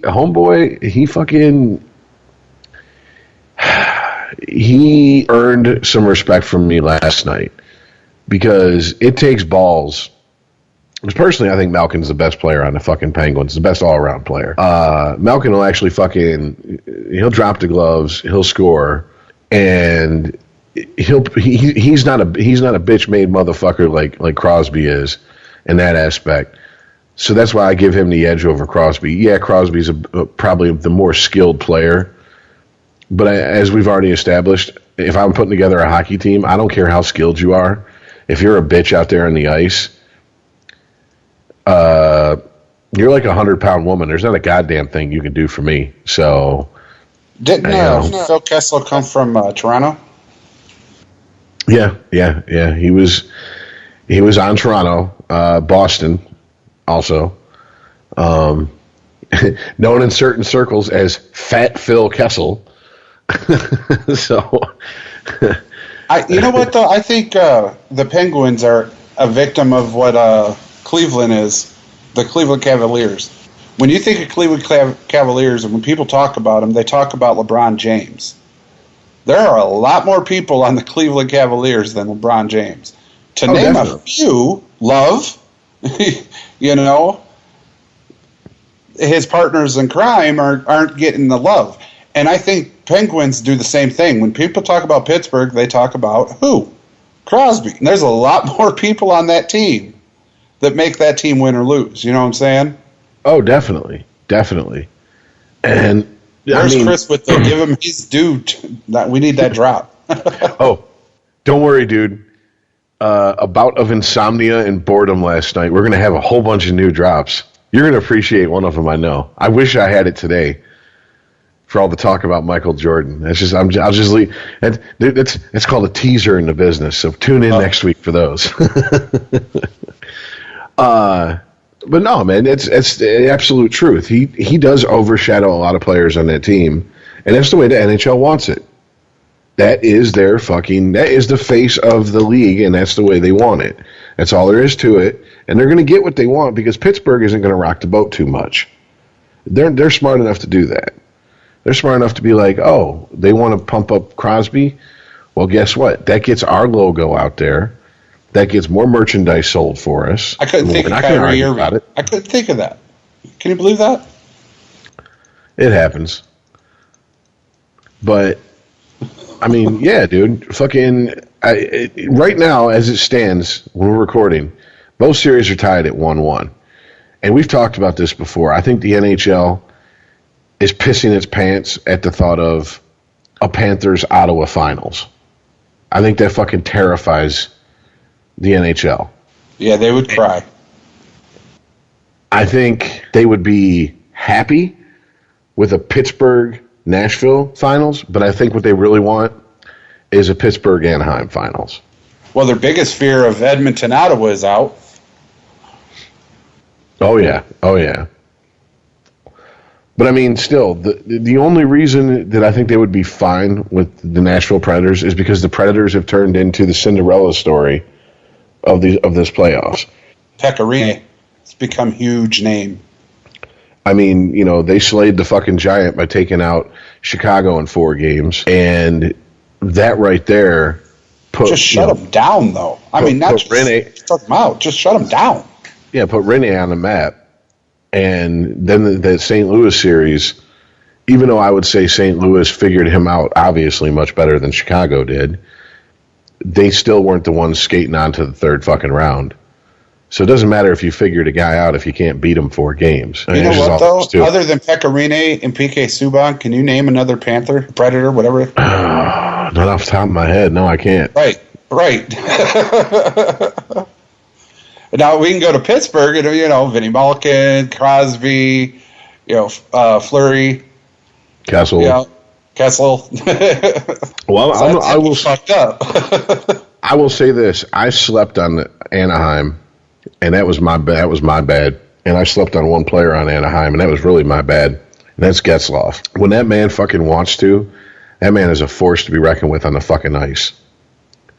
I've literally seen him take over games in one period single-handedly in these playoffs, and I just didn't give him the credit that he fucking deserved.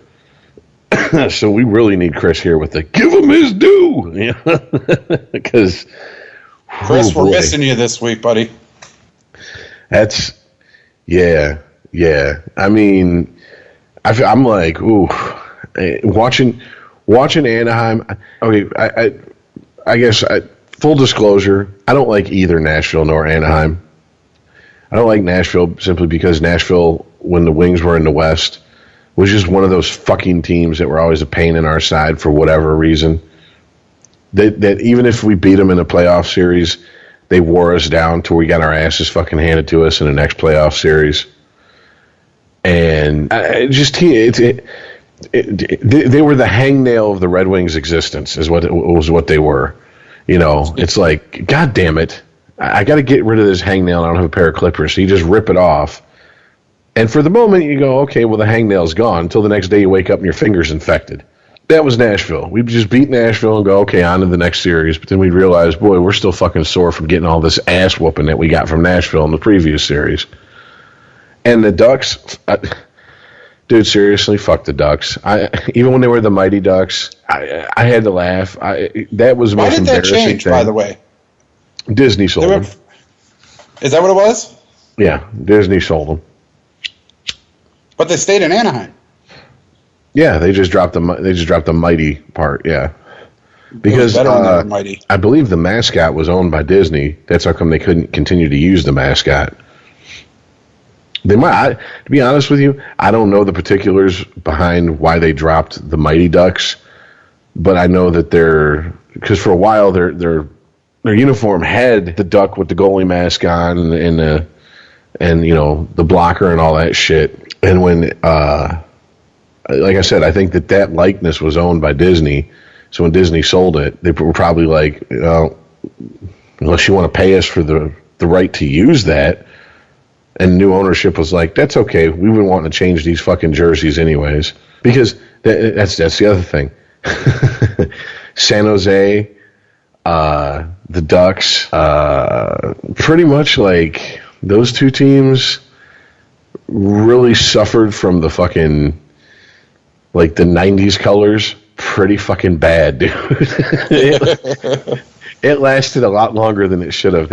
Too much teal and too much bright colors for me. You know what I'm saying? Like, I'm just like, I'm good on that. I don't know. I kind of like their teal uniform better than I like their uniform now, honestly. Their uniform now is just dark and like, I'm a duck. Man. Oh God, their eggplant third uniforms looked good back in the day. Yeah, right. I'll give San Jose this. I like San Jose's black uniforms, and they got the little bit of the teal in there. That's fine. But when it's mostly teal, that just screams to me early 90s starter jacket. You know, I'm just like, I can't do it, dude. I can't go back to the time when wearing a mullet was still socially acceptable. Hey, why can't the Penguins be original, man? Why do they got to be black and gold like the Steelers? What's that shit about? You ever seen a black and gold Penguin? No, and I've never seen a Penguins fucking win a Stanley Cup either, so. Well, there's that one time back in, never mind. No, I mean, I've seen the team, but I've never seen an actual Penguin. But yeah, so. It's a crazy zoo out there, folks. I've this year's playoffs has made me eat a lot of fucking crow and munch on some humble pie. Because. No, I just think there were some teams that were like, fuck it, it's our turn. I don't think because ain't nobody predicted the way this shit's panning out. Not that I've seen. I mean, it's kind of like it's in the NCAA tournament. Everybody was like, "What the fuckins on the real?" They're doing the same thing with NHL. It's like, whoa, they only scored 3. They only had 3 points in the series. Chicago, really, right now? And who the hell is Pecorine? And where is Nashville? Did they even have a team at the start of the playoffs? Yeah, dude, seriously, nobody saw the way this shit's acting up. Connor McDavid, Austin Matthews, all the rage. Let's talk about them. Here comes Crosby with his crew. He's going to finally take on that big, huge Russian-looking motherfucker. Never mind the rest of the Capitals. So ain't nobody saw the way this is going down. Well, that's the other thing. I don't know if you saw this picture. But holy shit, Alex Ovechkin's leg was fucked. When he snapped his hamstring, his wife took a picture of it after he was out of the playoffs. Between the back of his knee up to his lower buttocks, dude, it was damn near. It was so purple and bruised, it was black. I saw the bruise. Yeah, I saw that. That's from snapping a hamstring. I want you people listening to think about that. That's an internal injury that caused that bruise like that. All right. That is fucking insanity. And that man was playing on that. Now, granted, Is he going to be able to play in the Olympics? No, he's not playing in the. The word is, the last I heard, he's not going to be able to play in the national championships because of that. He's not going to be able to play for Russia. Now, I don't know if that's going to affect the Olympics, but I know that's going to affect whatever tournament. I can't remember. They got so many fucking tournaments that's coming up. But I mean, dude, that for him to be out there and still to go out there and after what was it, game 3 that they lost, and he basically was like, he put it on him.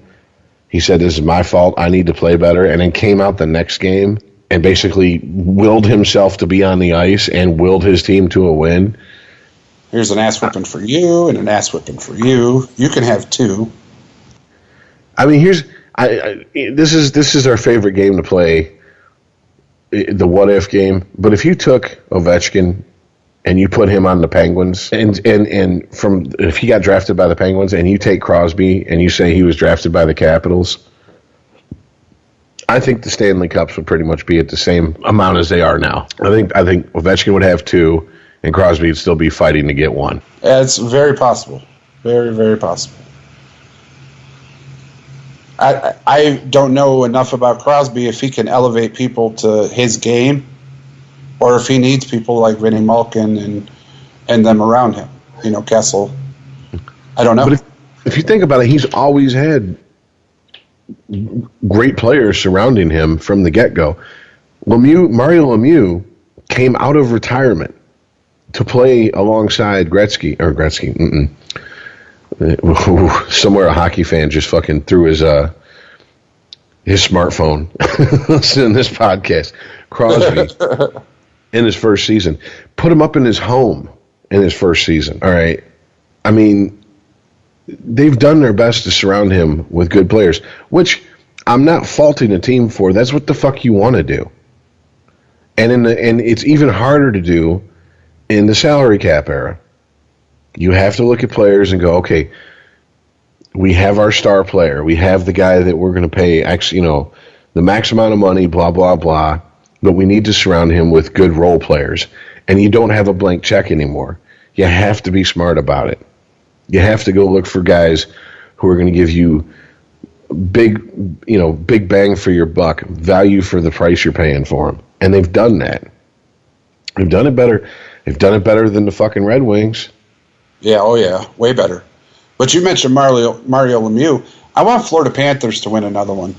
Like next year, Florida Panthers need to win, just so Jaromir Jagr could win one more. Oh, you mean you want Jagr to win another one? Because, Florida's never won one. Yeah, I definitely want them to win for him. Man's been playing since 1988, dude. Seriously? Yeah, but he also has 2 cups.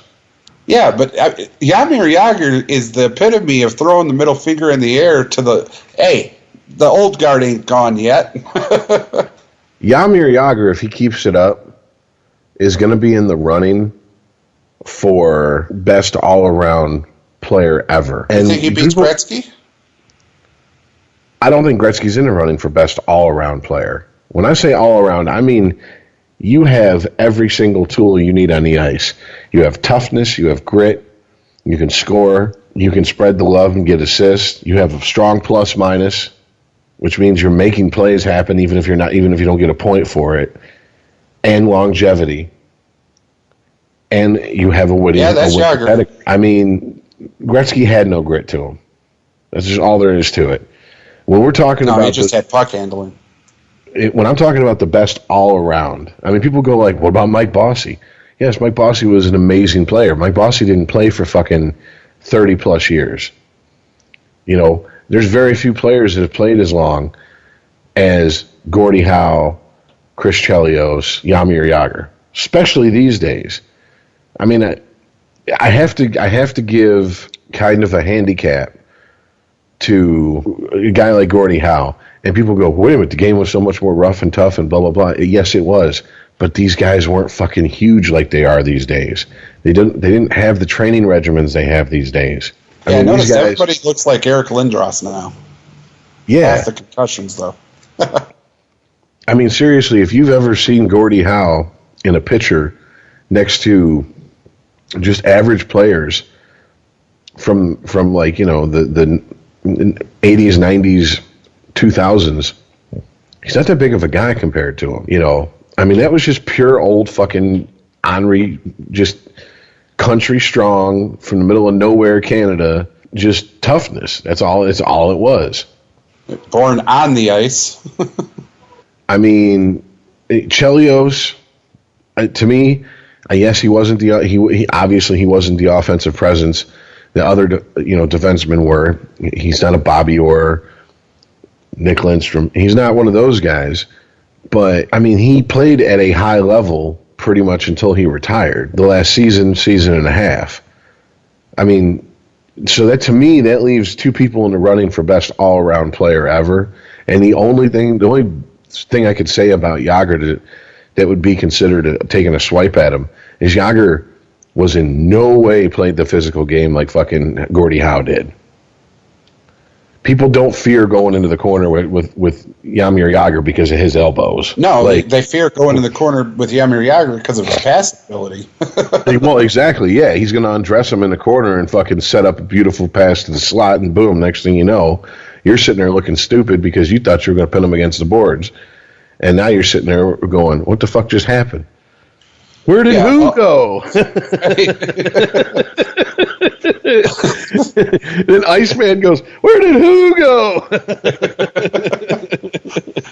Yeah, dude, all bullshit aside, that man can play a game. I loved watching him play. I would say, and I hated it all at the same time. I would say old school guard, all around, it's got to be Gordie Howe, hands down.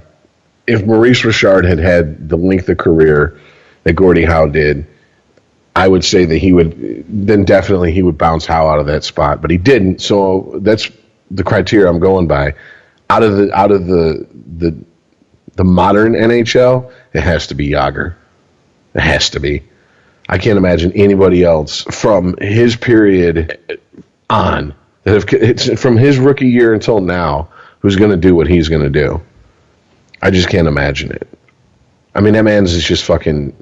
Some people are just born with all the traits they need to succeed at a certain thing in life. Very few people find that thing, and very few people find it at a young enough age to do it for the rest of their life like he did. I mean, think about it.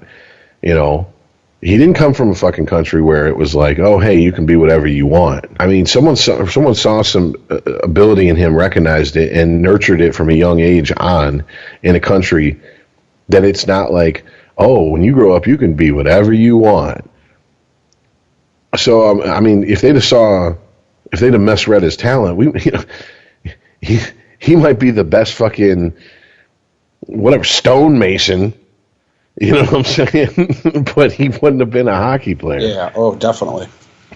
I mean, I remember having a conversation with a guy I met at an after party after we played a show, and this guy was from, I want to say Venezuela, and we were talking about the differences in education. And he said that in his country, they actually have schools. Like when they see a kid who's good at soccer or baseball, they put them in schools that teach them soccer and baseball. And I'm like, so wait a minute, they forego their formal education for that? And he goes, yeah, but what you don't understand is that formal education is probably not going to do that guy as much good as honing his raw ability is going to do him. Well, that answers the question why it's more Latina-based in Major League Baseball than black or white. Well, there's also the fact that they can get them guys for dirt cheap. That too. Because those, don't ever, I'm not trying to get off on some fucking political shit, but don't ever think that, baseball was just like, oh, there's this untapped pool of talent that we've just been ignoring. No, the price of American players got to the point where it was prohibitive to keep scouting in America like they did. So they started looking in other places. And they're like they said, there's schools those kids go to specifically to teach them baseball. They teach them English. They teach them how to handle themselves in interviews. They teach them how to handle themselves in the clubhouse. It is a full-on experience. When I say they go to school for baseball, they learn everything about baseball or soccer because his brother happened to go to one of those schools for soccer, and that's what he was telling me about it. And I was just amazed. But then I think about it, and I'm like, yeah, if you play your cards right and you're talented enough, you can make, in the span of 5 years, never hitting the majors, just if you get a good rookie contract and have a solid career and take care of your money, you could send that, a percentage of what you make here home, and bring your family over, yeah. And they live like kings, because they've never seen that much money in their life before, ever. And this is peanuts to the owners over here. I mean, this is probably contracts that are being signed that if you took an American-born player who had that potential and offered him that contract, his fucking agent would probably laugh you out of the office. But these guys jump on it because... Is that for half a season? Yeah, exactly. These guys come from shit. I mean, they're playing baseball out there on gravel and dirt diamonds with, in barefoot sticks, no gloves, taped up balls. You know what I'm saying? When they're kids, that's how they start. I mean, we used to bitch if we were missing bases at the baseball diamond about whose glove was going to be second. Come on, man, you're up at bat. Let's use your glove for second base. Fuck that. Yeah, you know how much my dad paid for the glove? Yeah. Hey, Rich. Huh? It's all I got, man. It's all I got. He'll never listen to this show, so he'll never hear that. Yeah, I know. But it's ironic that you said that, because we got schools like that here, but not for the Major League Baseball, but for the NBA. Kareem Abdul-Jabbar came out just recently and said that the one-and-done schools is ruining, it's a travesty for kids that don't stay in school and get their education. But, I mean, it's basically the same thing they're doing down there with Major League Baseball and soccer. Kids go to college here 1 year. They learn from a hell of a college coach, all the fundamentals, basically honing their skills. And then, off to the NBA they go. One of the things that Chris and I have been talking about for the past 2 weeks with Lonzo Ball. He's a one and done. He went to UCLA for a year, got, all types of recognition. Now his father got recognition, and now he's off to the NBA. Yeah, and is it just me, or were you expected to know the basics before you went to college when we were younger? Yeah. Your fundamentals weren't expected to be NBA worthy the minute you set foot into a fucking college, but you were expected to have a firm grasp on them. Uh-huh. And now it just seems like, what the fuck are they teaching these kids in high school? Or is it a case of the talent pool, there's so many high school teams out there, the talent's diluted, so basically they just wait for one guy to basically just dominate, whether it's because of his size or natural raw ability, and so they don't even bother to teach him fundamentals. So he goes out there and just dominates because he's a fucking man among boys, and then goes to college and learns his fundamentals. Yeah. When I was in college, you had to know at least some things, just like you said, you had to know the basics. Going there and going, I'm stronger and faster than anybody I know. What do I got to do? No, son. No. Well, however, they did that with a homer. The Detroit Lions did. They did it with Ansah. Ezekiel Ansah. Boy knew almost nothing about football before he came over here and went to college. Yeah, he was pretty much signed in college as an athlete, not necessarily a defensive end. And they basically said, okay, you got the size and the speed, now we're going to try to teach you football. Right, and he picked up on it quick. He picked up on it quick enough. See, I guess that's one of the things that, as I guess I have to credit this to getting older. It seems like as I get older, when I see a player who has a high sports IQ that they play, I see that less and less. I see the mental, the not mental as far as mental toughness or whatever, but the intellectual side of sports becomes less and less important. And I mean, people think this is why I never understood the stereotype of the meathead fucking. Oh, he's the captain of the football team. He's a quarterback. He's an idiot. If you're a good quarterback, you better be able to read defenses, be able to understand shit in a way almost like a chess player does. You're looking 3 or 4 moves ahead, especially if you're calling audibles up there. And you need to know geometry.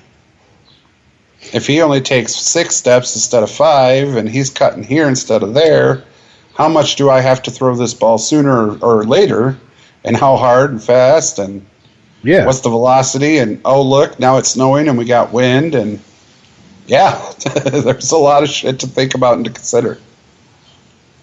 And on the defensive side of the ball, you got to understand, okay, am I being set up? Are they... Deception is a major part of any offensive fucking team's any offensive scheme. I mean, the play action is nothing more than just, here, look at my left hand, don't pay attention to my right hand. You're trying to get players to bite on it, and by the time they bite on it, you've already got a fucking wide receiver who smoked them and is behind them downfield, so you go for the deep pass. Don't pay attention to the man behind the curtain. Yeah. So it just seems like it's an aspect that's been lost in sports. People, maybe that's just because it's not sexy to talk about. It doesn't put asses in the seats as far as watching Sports Center or whatever the fuck. So people are just like, well, whatever. We know it's there, but there's really no point in talking about it because it's the boring part of it. A sports IQ doesn't necessarily translate into common sense. And it doesn't necessarily equate to book smarts either. But just because as a defensive linebacker that if a running back cuts through the A gap instead of the C gap, you take 4 steps back and dodge the guard that's pulling. Just because you know all that shit doesn't mean you know who the president of Russia is. No, definitely. You know what I'm saying? And doesn't mean that you don't know that you can't jaywalk with the green light. There's things that don't necessarily equate. Yes, they're smart because in sports world, but there's a lot of shit that they still, they're still left to go, wait, what? What color's an orange? Huh? Yeah, thank you. So, I mean, there's points to that, too. A good sports IQ doesn't necessarily translate into the real world IQ. No, I got you. Which, I mean, this is a perfect segue into something I want to talk about, which was recently read an article in Sports Illustrated on Zach Greinke, and this is getting more towards the mental toughness and shit that goes on with players. My take on Zach Greinke is that he's like the house cat of baseball. Fucker's got 9 lives. I mean, he's 33. His first year was in 2004 in Kansas City. And he was touted as, the best pitcher I've seen at this level and blah, blah, blah, and all this. He goes to Kansas City. He has some success. And then he starts getting just screwed over with anxiety and depression and basically loses it. I mean, at one point he was placed on a disabled list due to psychological issues, which if you know anything about sports and anything about the yips, basically once you get the reputation of being a player who has an issue like that, a mind block or whatever you want to call it, you were treated like a fucking leper.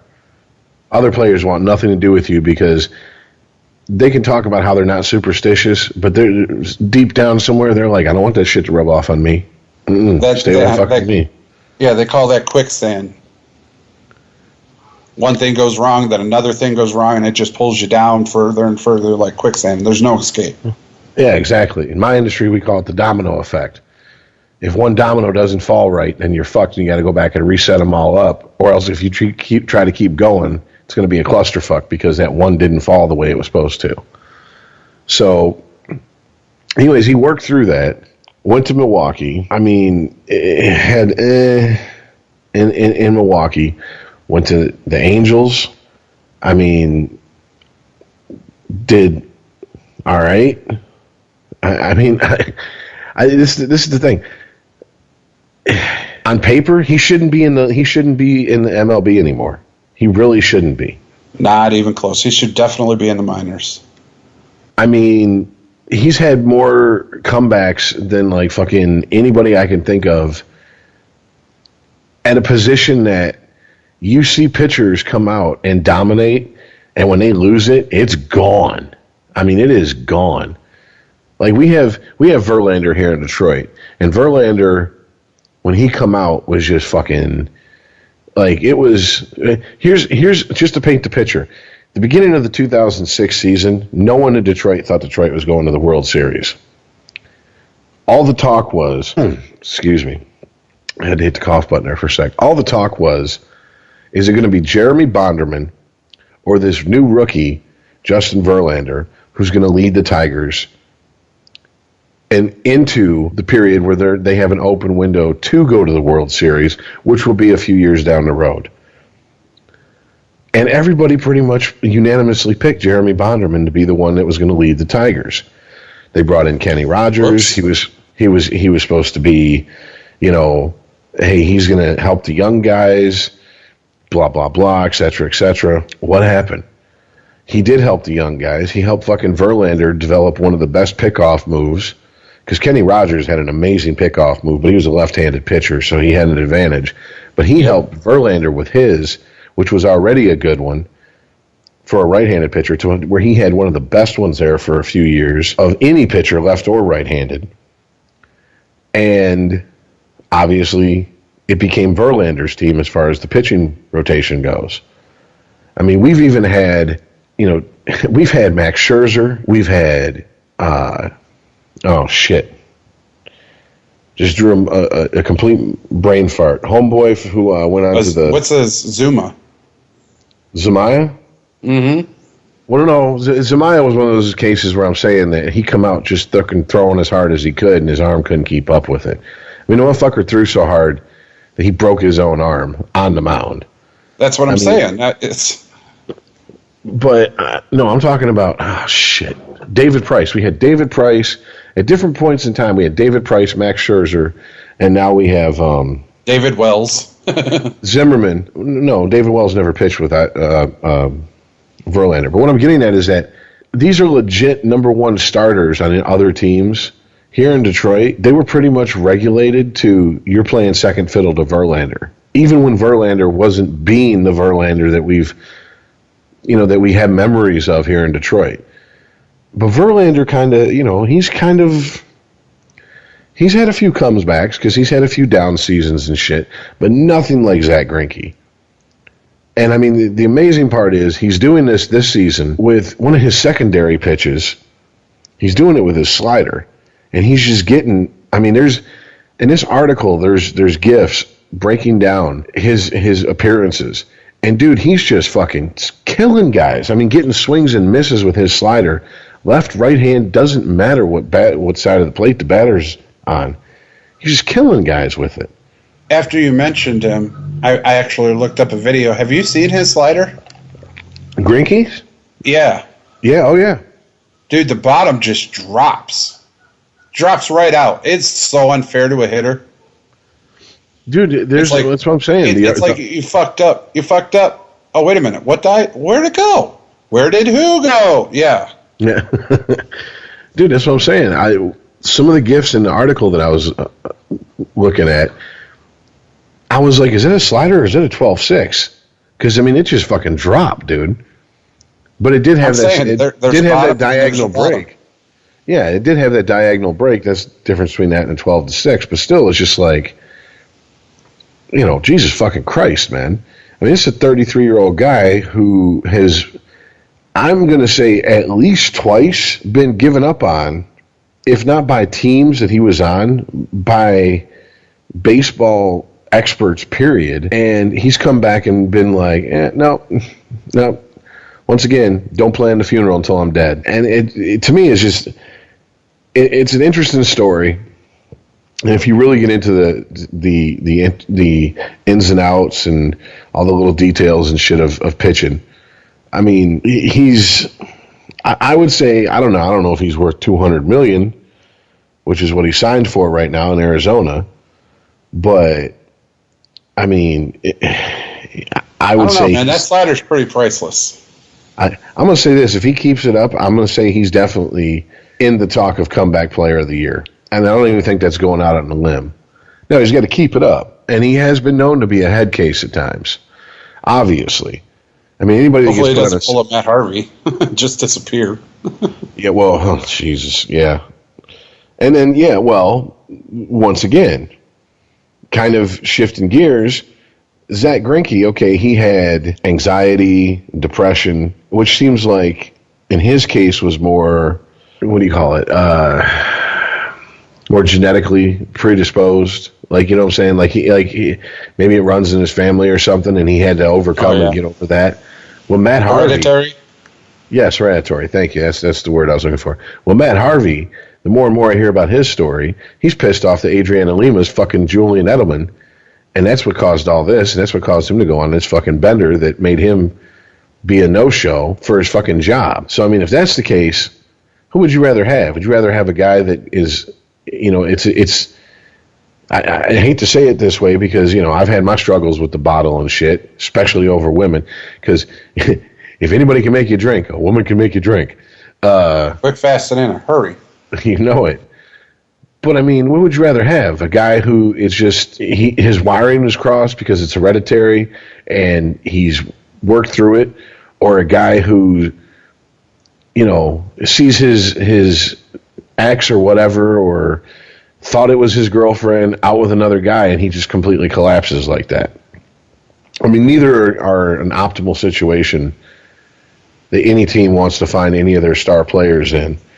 But with Matt Harvey, I think it's a little bit less forgivable in my opinion because, look, man, you're a professional. You get paid to go out there and do your job. Yep. I understand being absolutely fucking destroyed over a relationship coming to an end because I had one do it to me, but I still had to go to work, so I still had to pay my bills. That's it. And even when I'm taking Greinke with that slider, dude. That was one of the sickest sliders I've ever seen. Serious, real talk. Yeah, I mean it's if you can find if for listeners, if you can find video or the GIFs where basically the camera is right over his shoulder from center field to where you don't have the offset camera angle that you get from a lot of ballparks, you'll really start to see how much movement and shit he has on that fucking slider. It's absolutely unfair. It really is. As a hitter, you're sitting there, you're looking at it, you're like, you left it hanging. I got this. And then it just drops. You're swinging like a Looney Tunes cartoon, just 1, 2, 3, you're out. What the fuck happened? Where'd it go? Yeah, Fernando Rodney used to have that Bugs Bunny changeup. That's what we called it. But I mean, this isn't even a changeup. This is it's okay. There's a pitching sequence they have in this article where he just boom, first pitch strike with a fastball. I mean, he just throws 3 4-seam fastballs in a row. First one's just a called strike. Second one's a foul. Third one's a ball. Then he throws the slider. And the dude's so out in front of that slider, he looks like a little leaguer taking a swing at his first ball that's not on a tee. It's going to spin around like a big top and shit. Yeah, I mean, it's fucking insanity. So, yeah, every now and again you get those, though. Randy Johnson had a fastball that nobody could hit except a bird. A bird could hit it. Poor bird. Pretty much. I watched that video the other day. I was showing my wife that video because the whole thing, I used to watch Randy Johnson, then I used to watch the bird. Have you ever looked at the catcher in that video? No. You gotta watch the video and look at the catcher, because the catcher just jumps up, rips his face mask off, and has this look like, what the actual fuckins? What happened? Did you throw so hard you blew up the ball, Randy? Where'd it go? It's priceless to look at the catcher's face when he takes his mask off. I'm wondering if that catcher was thinking, like, holy shit, this is like the natural. Like, holy shit, he threw it so hard the casing came off the ball. He blew up the ball. Well, you remember the All-Star game where fucking he buzzed, oh shit, John Kruk? And Kruk fucking, in the middle of the at-bat, took his batting helmet off, put it on backwards, and went over to the left side of the plate. Yes. Somebody did tell Randy that this is just for show. Yeah, he's like, dude, you understand. This is fucking an all-star game. This is basically an exhibition, asshole. No need to buzz my tower. What the fuck's wrong with you? The pattern's full, Dick. God, I hate that. There's been way too many Top Gun references in this fucking show so far. Jesus Christ. All right, well, the other story I saw that we have to talk about. God, we've talked this into the fucking ground, but this story is not going anywhere. And it's, of course, Colin Kaepernick. And I just want to say this before we get on with this story. I have said from the get-go, before Iceman was even on the fucking show, that one, he has every right to do what he wants to do. Two, I understand why he's doing it. I totally get it. Three, he better make damn sure all his fucking affairs are in order, because he may never play again if he continues to do this shit. And four, it's nobody in the NFL owes him a job. And I called this when this shit started with him. There's going to be people who are going to come out and start crying, saying, he's being blacklisted, it's unfair, someone needs to give him a job. No one needs to give anybody a fucking job, all right? That's not how this fucking works. What is it? This works. It's not how any of this works, all right? And this is coming from someone who probably on this show was the most in his corner. Now, personally, I think he was stupid to go out there. I think kneeling during the national anthem is the sexy fucking topic that gets people fucking riled up. But I think what really did it as far as the NFL was him going out there and fucking taking warm-up in socks that had cops depicted as pigs on them. I think that did more. Just everything together, Rich, honestly. I got you, but when that happened, I was like, dude, you're poking a bear that you really don't want to poke. Like, you are really...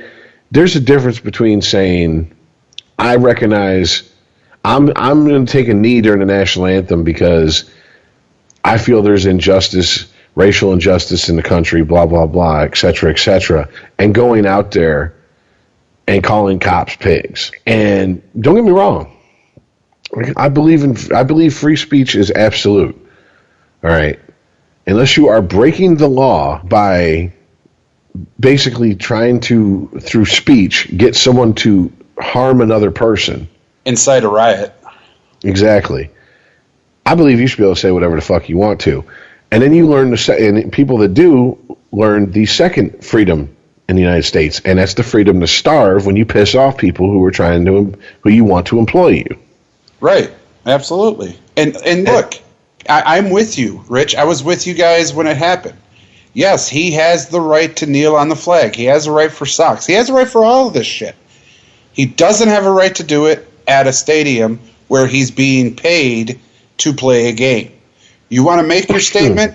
Do it in the interview afterwards. Do it outside the game before the game or after the game. This is what's interesting. This is what's interesting to me is that when it first came up, Chris and I were like, "Where the fuck? Okay, let's say he leaves San Francisco. Where the fuck else is this act going to play?" And Chris constantly said, "Seattle."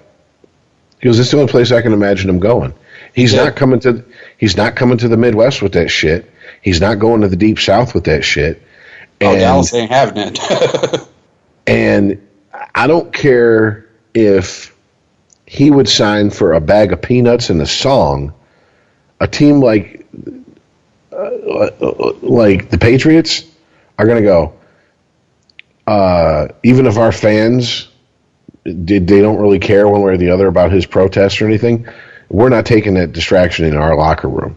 That's not how we do things here. So he really put himself in a position where these are the people that are going to hire you, and that for the most part, in fact, for the lion's share, these people are going to look favorably on you for what you did. It's no one's fault but your own. Now, is it right that they do that to him? It's their team. I can't say that they should have to sign him, because if an owner wants to run a team in the ground, we've seen it before. We've seen owners run teams in the ground to make a point, whether it be to move the team or to tank and get better draft picks, whatever the fuck. So I mean, if owners will do that just to get a new stadium or to get an okay to move from whatever city they're in, you don't think a team will fucking go, oh, we ain't signing you? You don't think owners are that, and GMs are like, I don't need that bullshit. Oh, definitely. And I don't agree. And on top of it, they could be like, I don't agree with what you did, and because I got a problem with what you did, you're not going to be on my team. Because in their minds, they're kind of rubber stamping and co-signing on what he said if they fucking sign him. It'd be no different. And to me, it's okay. Someone's going to hear me say this, and they're going to fucking go, I'm retarded, and maybe I am. But fuck them, because they need to understand the context I'm saying this in. If a guy beats his wife and a team lets him go, and while he's looking for another job with another team in the NFL, he runs up against a GM who's like, I won't sign him because I grew up in a house with domestic violence. There's no place for that on my team. I don't care who you are. I don't care if you're Tom Brady. If you beat the shit out of Giselle, you're off my team. I don't care. That's how strongly I feel about it. That's that GM's right to feel that way. And all the crying in the world about second chances, to me, is just you're wasting your breath. If a GM feels so strongly that what he did was wrong, that he won't hire him, and his owner backs to that GM's play, then he just has to fucking learn to live with it. Freedom of speech does not mean freedom from consequences once you use your freedom of speach. I've said this. If you yell fire in the theater, you're still going to get arrested.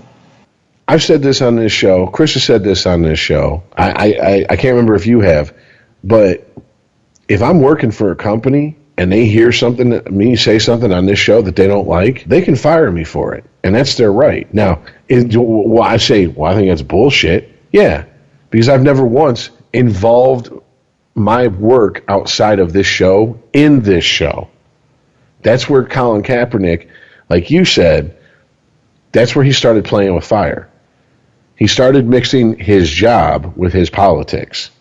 So in a roundabout way, he was putting the 49ers and whoever signs him post 49ers in a position to basically have to go, well, if we sign him, we're kind of saying we agree with what he was doing. And this is the NFL. The NFL is a very conservative fucking league. They do not want this bullshit. The NFL is the old white man league. They just want to make fucking money. That's it. And anything that impedes that, you got to go. Bottom line. Well, yeah. I mean, even down in Denver, they kicked Tebow out for Tebowing. They kick him out for Tebow, and they kick him out because he's a shit quarterback. Okay, there goes my point. Is Colin Kaepernick not being signed because he knelt for the flag or because he's a shit quarterback? His QBR is 55, Rich. Dude, I've had people on message boards, on Facebook, and other forms of social media online who will argue until they're blue in the face that he's not as bad as people are painting him. He's never been a distraction in the clubhouse as far as his play goes. And I'm just like, wait a minute. Hold on here. People were saying he was a shit quarterback before he ever kneeled. And then he started kneeling, and because these people agreed with his politics, all of a sudden he became this great quarterback. Now, I'm able to bullshit myself into believing a lot of things. Like, I've sexually satisfied every single woman I've ever been with every time. But I'm not able to bullshit myself into believing that garbage. Okay? He is a backup quarterback. He is a one-trick pony who you have to plan your offense around the scheme that works for him. And when defenses figured him out, that was the end of his dominance in the NFL. And he hasn't been dominant since. And the downright and outright lies that his supporters come up with is bullshit. Just like, well, he's not demanding a certain amount of money. Yes, the fuck he is. We've read on this show direct quotes from articles where he's, I want this much money and I want a starting position. Apparently he's amended it to where now he's willing to take, well, when he wanted $10 million in a starter position. Yep. Now he's amended it to where he's willing to take between 6 and 8 and a chance at a starting position. Oh. Somebody got with him and was like, Colin, you knelt on the flag. Take it down a notch. You know, either that or he woke up and was like, oh, no one's biting, and he had the intelligence to go, maybe I should lower my fucking asking price and not make any demands of anybody. Not just that nobody's biting, nobody's supporting him either. Nobody came out and went, stop blacklisting him. Somebody sign him right now. There's no following that gets behind Colin Kaepernick that's like, support the black man. No. Everybody's just like, you're on your own, dog. I don't know. I got mine. I got my contract, though. Well, the problem is that you're talking about a league, as I pointed out, it's very conservative in the aspect of if we're making money and you rock the boat, you will be shown the door. You're kicked off the boat. Believe Here's this. a life vest. I hope you can swim. Believe this, no matter who they are, there's no player bigger than the NFL. I don't care who that player is. If Tom Brady showed his ass and in the court of public opinion was labeled a racist, a homophobe, a cop hater, whatever, and it was affecting the bottom line, he would be looking for a fucking new job. I don't know about the new job yet, but he did get labeled as a cheater and he got suspended. So you're absolutely right. When I say new job, I mean undisputed. When I say new job, I mean new job as far as new team to play for. Speaking of which, back to your point about the schools that teach fundamentals, is it ironic that everybody that leaves the NFL and baseball all go into broadcasting to talk about their sport? It's like, that's what Kareem Abdul-Jabbar was saying, the one and done for the NBA. When you don't get an education, okay, you can't come and build me a house or fix my sewer or fix my air conditioner. You have no discernible skills. And if you get hurt and you get injured and you can't go back to your sport, what the fuck are you going to do? Go sit next to somebody with a microphone and talk about other people trying to do the sport that you got hurt playing. That's what you're going to do. Pretty much. I mean, you can, I mean, don't get me wrong now. There's guys who went to college, graduated, and then moved on to the pros, who their career trajectory in their mind was go to college, get a communications degree, play in the pros, and then go into the media. But I believe there's a lot more guys who go, oh, fuck, the gravy train's over, and I've been living check to check, and, hey, NFL Network just called. They said, could you come in and talk on, once a week on Sundays, pregame? Sure, I'll do that. Yeah, right. I mean, I think it was Von Miller that had a space engineering degree. Like, he's actually a rocket scientist, I think. Yeah, there's a couple out there. I mean, it's just like musicians. The guitar player from Queen, he's highly educated. Like, highly educated. If he never ever picked up the guitar again, and for whatever reason never was able to collect a check on all the work he did in Queen, he could go work in the STEM industries and live very well. I mean, so those guys do come along, and there's guys like, wasn't it Larry Fitzgerald who went back and finished his degree even when he was in the NFL? Yep, sure did. Did it for his mom. You know, I mean, oh shit, was it Braylon Edwards that I heard an interview with recently, and they said, "Well, what are you doing?" He's like, I went back to college," and they're like, "Well, what's it like?" And he's like, "It's a lot different than when I was a fucking teenager going to college. That's for sure." It's like, I'm the old man in the classroom now. And you know, I give, look, guys that do that, I give them props, man. Go do your thing. You know, and look, Yep. here's what Colin Kaepernick, and by the way, in case I just realized we might not have been clear. Apparently, the Seahawks have a legit interest in Colin Kaepernick. And this is according to Pete Carroll. They're actually, so I mean, this is coming from Pete Carroll himself. They're looking at him as a backup. Yeah, but his phone rang. Here's the thing, though. They're putting him against another black man with RG3. One of those two is going to be a backup in Seattle. Yeah, but, dude, can I ask, what the fuck does it matter that either of them are black?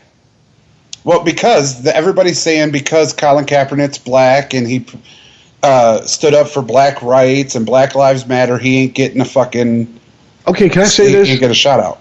Can I say this? Until he started kneeling, I thought he was fucking Arabic. I was waiting for him to say "Whoa, bro." I thought. I mean, seriously. Dude, I was watching that Super Bowl he was in, and I was like, "Is homeboy from like Dearborn?" Like, he looks like he should be serving me a falafel, man. I mean, like, I didn't realize he was black. He's not going to Tebow because he believes in Allah. And just to be brutally honest with you, Russell Wilson don't exactly look like fucking Malcolm X either. So I mean, I get it. I understand that you identify people. Some people will identify with hey, I'm black because I look more black than white, whatever. But I mean, to me, it doesn't matter what the fucking color a quarterback is. He fucked up. He misread a situation. He was in the perfect spot to do what he did as far as kneeling for the national anthem and coming out there wearing the socks he did, because San Francisco is probably about the most liberal fucking place that the NHL has a franchise outside of Seattle. NFL. Yeah, what did I say? NHL. Oh, my bad. Always got hockey on the brain. Always. Right. But, I mean, so look, you fucked up, dude. And guess what? How about we start doing this?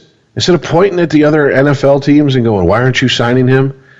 Why don't someone point at him and go, look, even though I support what you were doing, I support the ideas behind it, you fucked up. You have to take personal responsibility. You own the words and actions you do and say. No one else. It's no one else's fault. And you can't fault other people who have the right to disagree with you for disagreeing with you. And if that disagreement manifests itself in, no, you don't get to play for my team, so fucking be it, man. I mean, at what point in this country did we decide that if you want to protest, you should be able to do so without any risk? Or if you want to take a controversial stand, that there should be no risk involved in it? Because if that was the case... 2003. Because honestly, if that was the case, Martin Luther King, Malcolm X, Huey Newton, Rosa Parks, they wouldn't have happened, because there was all consequences for their civil disobedience or refusal to move or the words they were saying, whatever. And they understood that. So I'm sorry, how deep can your conviction be if the minute someone says, I disagree with you, you fall down on the ground like a 2-year-old and have a fucking temper tantrum, and your online supporters start crying fascist, racist, sexist, every other fucking ist and phobe they can think of, to the point where those words have lost complete meaning to me, coming from a segment of our population. My point behind saying that it was another black man is Colin Kaepernick's black, Robert Griffin III is black, and Wilson's black. Okay, so I don't want to hear anything else about him being blacklisted for standing up for black rights. This is not a black or white issue. To the people that you were talking about, Rich, that want to sit there and argue all day for Kaepernick and it's about being blacklisted and not because of him, the beautiful thing about me is I have facts on my side and not opinion. Like I said, his QBR rating is 55. In his last few games as a starting quarterback, he is 1 in like 12. Okay, nobody in their right mind wants to start a guy like that. I don't care if he broke dance on the fucking flag, took it and wiped his ass with it, did a fucking Flynn thing and fashioned it into a diaper. I don't care about the flag. 55 QBR, okay, 1 in 10 or 1 in 12 in his last starts. Why hire somebody like that? You can sit there and point your finger and say he's being blacklisted for all of his actions off the field, but no, he's not. And they're comparing him to Robert Griffin III, who was supposed to be this big savior in Washington, who is actually worse of a quarterback than Kaepernick is.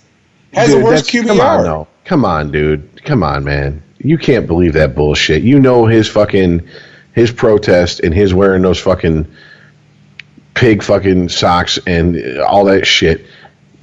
It does factor in. And it does factor in also, his play does factor in as well. I'm going to say it's not even 50-50, Rich. I'm going to give it like 90-10. 90% is play, 10% is actions. Honestly. I give it 50-50 depending on the franchise we're talking about. And I believe that the more conservative. Hold on. Everybody that got in trouble before got jobs.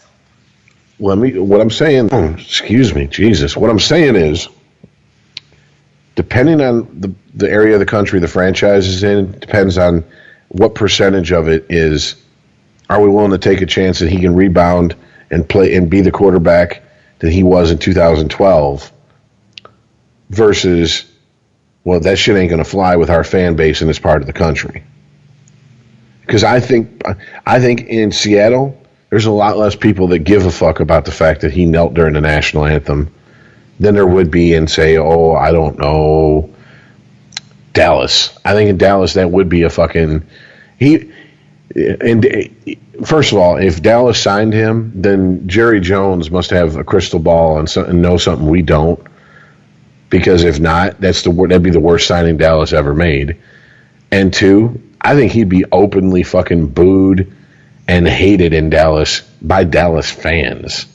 Now, see, everything you say is correct, even with the percentage of where he'd be. However, what I'm telling you is, if he was a great quarterback or even a decent quarterback, those sins would have been forgotten. I don't think they've been forgotten. I think they'd have been minimized. Very much so. I do think that depending, once again, on what city the franchise is in is how much they'd be minimized. I think he would have a better shot at somewhere on the east or west coast or in Seattle than he would in the south. He ain't going to Tennessee with that act. I'm gonna tell you that right now. I got family in Tennessee. That ain't what I'm saying is like Cam Newton. All right, if Cam Newton 2 years ago would have knelt during the national anthem, came out with some piggy socks, went on an interview with the Hitler shirt or whatever. The way he played, people would have been like, yeah, well, he's got a point. Good on him. All right. Go Panthers. What a fucking season. Look at the way he throws the ball. And he can run. That's my point. You look at what he does, and you're like, meh, it's just a guy being a guy, standing up for what he believes in. If he brings, if he produces for the team, if he brings something to the table, you're overlooking that he's kneeling and wearing what he's wearing. But the problem with Colin Kaepernick is he's kneeling, he's wearing the wrong shirt, he's wearing the wrong socks, and he can't play. He used to could. He's a used to be. Well, the bottom line is this. We can sit here and talk about what could have been, what may have been, all that shit. Bottom line is what he is now and the situation he's created around himself. And that's his own creation. No one forced him to fucking kneel. No one forced him to wear fucking pigs dressed in police uniforms on his socks. No one forced him to do any of this shit that he's done. And just so people listening are clear, no one forced him to give fucking $1 million to charities. No one forced him to go out and do good in the community the same that he did, that he was doing when he was doing all this other shit. It's just all this other shit overshadowed it. But the bottom line is, it is what it is, man. You're not the Colin Kaepernick of 5 years ago. 5 years in the grand scheme of life is not that big of a chunk of your life, but in the NFL, that's more than the average player's shelf life. All right? It ain't 5 years ago. You ain't hot anymore. You know what? Stick with Colin. 5 years ago. He goes, he kneels for the national anthem. He comes out with the socks and the shirts and all this shit. I guarantee you they overlook that because he went to the Super Bowl. I guarantee it. It's a big story because he has the right to stand up for his race. And what a guy. And what a leader. And wow. But he's not in the Super Bowl anymore. He's only won one game of his last 13 starts. His QBR is tanked. So yeah, you look at it. You look at the whole situation, him in entirety, differently. Definitely. Well, he can't win anything. He can barely complete a pass, if that. He's a terrible player. And by the way, you know, he's got this whole thing with the anthem and the police and Chavo Guerrero and no, go away. No, dude, right there with you, man. He would have a much easier time getting signed if it was 5 years ago and he was coming off of that Super Bowl appearance, even if during that season he had done everything he did. Yep. But I still believe there were teams that that would not touch him with a 10-foot pole. Yeah, but it wouldn't be fucking almost the beginning of June and his phone hadn't rang. No, but what I'm saying is there would be teams that go, that's just too much fucking baggage to take on. This is what pisses me off. I have heard my entire life that NFL teams, the bane of an NFL team's locker room's existence is a distraction. And now these people coming out who want to back everything that he's done and say that, you know, whatever, and it's fully support him, fine, do that. But they want to downplay this distraction shit. They can't. That is a fact, guys. This is not an opinion. This is fact. This is the same shit we went through 3 years ago when Michael Sam was going into the draft and they asked Tony Dungy, would you want Michael Sam on your team? And he said, to be honest with you, at his skill level, he doesn't warrant the distraction. It doesn't make the distraction he would be worth it. Sorry. And people come out and look for any reason to attack Tony Dungy. Well, we all know he's a Christian, so that must mean he hates gay people. Tony Dungy did not get on air and say, I hate fags, burn them at the stake. He got on air and said, I don't want that distraction in my locker room, especially for someone who doesn't bring that much to the table. Yep. I've heard that all my life, man. I've heard that about guys who have drinking problems, guys who have drug problems, guys who have problems with going to strip clubs and getting into fights. I've heard that all my life about players in the NFL. Now all of a sudden, people want to throw that out the window and say, that's not the reason why.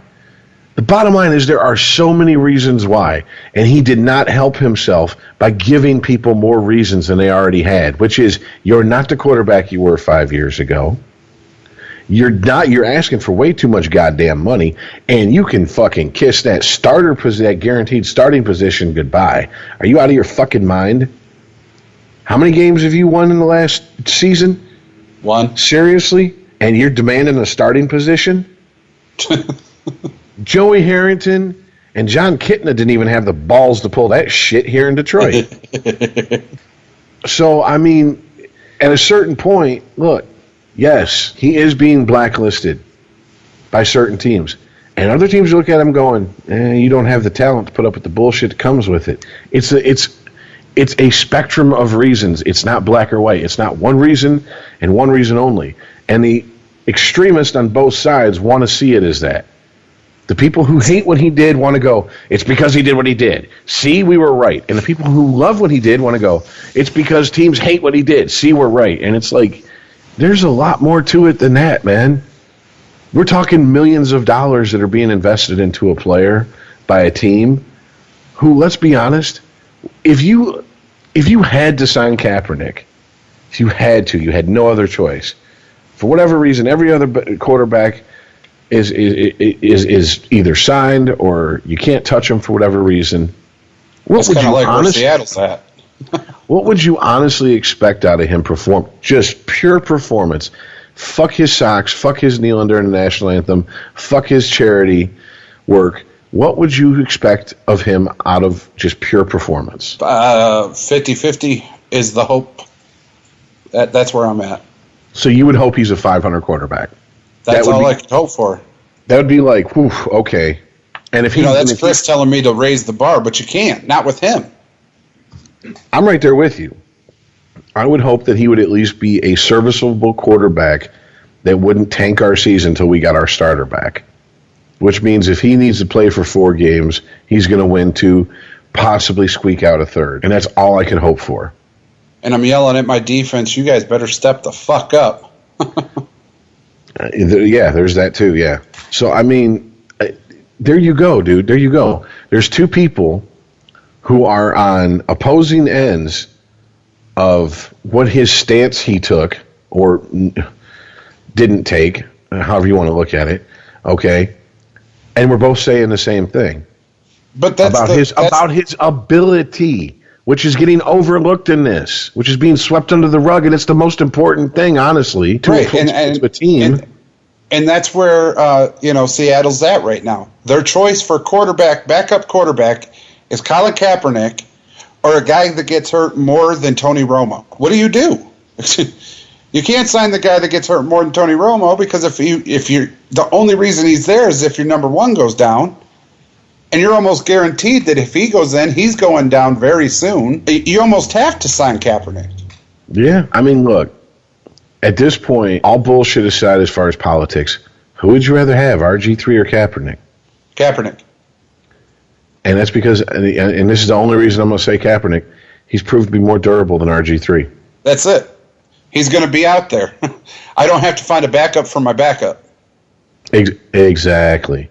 Well, and the other reason I would choose him is because of all the shit talking I've done about him. That man has a lot to prove to a lot of people. If he got the shot, I think he would try to do, 5 years ago, Colin. Well, as of right now, see, this is what sucks about recording and it being released a few days later. As of right now, this is all in the air. Because by the time this is posted, he could either be a Seahawk or he could be back to fucking looking for a job. And the usual suspects are on ESPN's fucking Facebook page, hating on anyone who dares to fucking point out facts because it hurts their feelings. And that's the other thing. This is a one-on-one conversation for anyone listening who's like me and going, you know what? You know what? It's fucked up that shit that happens racially with the police in this country, whatever. If you agree with me, let me just say this. I understand you agree with me, but this is the point. We're dealing in sports. It's a results-oriented business, okay? In your day-to-day life, if you were born with a dick and you feel like you should have been born with a vagina, you can do something about it, okay? You can change the facts of your situation. There's no changing the facts of the situation. The term "it is what it is" came from sports. You are who your record says you are. If he dies, he dies. Okay? I'm sorry. But this attitude of we don't like what people are saying because it hurts our case for Kaepernick being on an NFL team. Kaepernick's play hurts his case for being on an NFL team. It's not a mid-afternoon talk show. This is fucking NFL. Exactly. All right? So stop with that shit. Because if you are a sports fan and you're out there fucking on social media attacking people, threatening to fucking take screenshots and send it to their mothers and wives and girlfriends, which, by the way, motherfucker, I'm gonna quote LL Cool J. I got a gold belt buckle says, "I wish you fucking would," okay? All right? Do it. Do it. I dare you. I triple dog dare you, you bitch-ass motherfuckers. Go ahead, do it. All right? But if that's your way of handling the situation, you are. I don't think LL Cool J said it just like that, just so everybody knows. You Outcast paraphrasing. You are a punk-ass bitch, dude. That's what you are. Seriously. Like you ain't. If after I get done fucking your mother and her ass, I wouldn't even pull out and wipe my dick off on your face. That's how useless you are. You can't even do that for me. You're nothing. All right. And if you're a sport, and like I said, you're a sports fan, and you still are just fucking going la la la la la and sticking your fingers in your ears to facts because you feel a certain way, you're even more pathetic than the assholes who don't have any interest in sports besides this is a story I can get behind because of the politics involved. This is a fight for the little guy. And on top of this is what really pisses me off. And this is just a little aside to this story. This is what pisses me off in this, is that we had a real chance in this country for about a half a second to have a honest to God, fact-driven, bullshit agendas put aside discussion on how class, race, and authority works in this country. Because the truth is, for all the people that want to say cops kill black people more so than other fucking races, no, the truth is cops kill poor people more than anybody else. And there's a plethora of reasons that lead up to that we don't address, that we're not addressing, because we're now bogged down in this quagmire of arguing over fucking Black Lives Matter and pig socks and kneeling during the national anthem. And you know what? It gets nothing accomplished. It solves nothing. It does not move anything forward. In fact, all it does is it moves us laterally up farther and farther away from each other to where there's more division between people. And we're never going to get anything done that way. So forgive me for my fucking pie in the sky hippie shit. But if you're looking around and you go, God damn, have you noticed that, like, it's kind of a divide and conquer thing here? Like, this poor white trash and I'm poor black trash, and we both basically share the same culture, come from the same areas of the country, et cetera, but we're fighting amongst each other. Why is that? I don't know. Why don't you ask that question instead of hopping on fucking Facebook or your smartphone or whatever the fuck and cussing people out and making threats and calling people homophobes, racists, rednecks, spades, spooks, whatever the fuck. All right? Seriously. Because this gets us nowhere. I mean, even goddamn it, even we argue with Iceman and I argue with each other over this fucking subject. Chris has even argued with him over it. I've never seen Chris argue with anybody over any subject like I have seen him and Earl go at each other over this subject. But as we've moved on, we've learned to fucking at least go, okay, can we find some common ground here? And we have. So if we can do it, people. If we can do it, what the fuck is everybody else's excuse?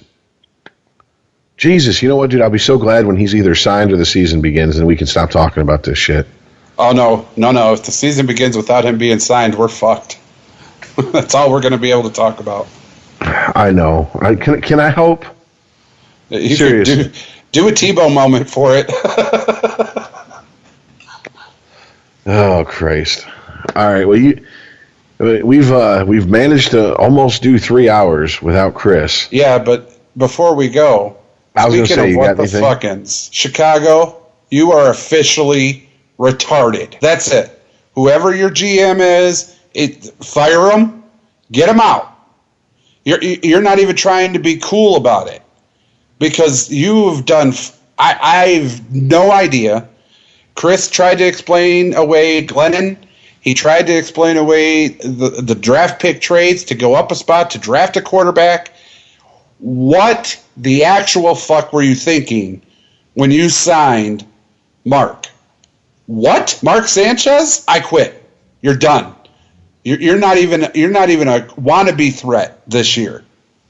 You're not even trying to rebuild. I don't know what you're doing. Nobody does. But you know what? Have at it. While you're at it, Seattle's going to take Colin. You can have RG3. Take him too. Oh my God. You can have RG3 and you can have the Sanchez. See, you know what? Romo doesn't really want to be a reporter. Take him. Rich, I don't get it. I can't even. There is no point to this rant other than you're fucking retarded, Chicago. Right there you with have you. Lost your goddamn mind. I'm right there with you. I don't understand what the fuck is going on in Chicago. I'm serious. If our GM did this, fans upon fans would have marched down there to his office, drug him out, and told the Fords, I don't know what happened to him. He's with Jimmy Hoffa. That's where he's at. So hire somebody else. I would go so far as to say that with the employment situation in Detroit being what it is, yeah, they might have. You ever see what they did to Mussolini? They might have. You know what I'm saying? The Ford family would have to hire its own private security firm just to fucking keep people, the peasants at bay. Because this is, dude, I had to. When you told me that they had signed Sanchez, I was like, get the fuck out of here. No, they didn't. I had to look this shit up because I didn't believe you because I was like, that makes no sense. That's like if you walked up to me and I was like, hey, man, what were you doing last night? And you just looked at me and said, 2 + 5 = $1 million. I'd go, what the fuck are you talking about? Did you have a stroke or something? How is that even an answer to the question I asked? Like, this is signing him as an answer to a question no one asked. No one said, Chicago, how could you get even more dumb? No one said, hey, Chicago, we dare you to get more stupid in your fucking quarterback signings. And they were like, okay. As you say, hold my beer. Seriously. Dude, they're on stronger than beer. They're what the fuckins is totally beyond me at this point. They're on that down south real Everclear. They're moonshining like a motherfucker. Seriously. They took the whole shot way too early. I got nothing for them. I don't even. There's nothing productive about what they've done on this offseason.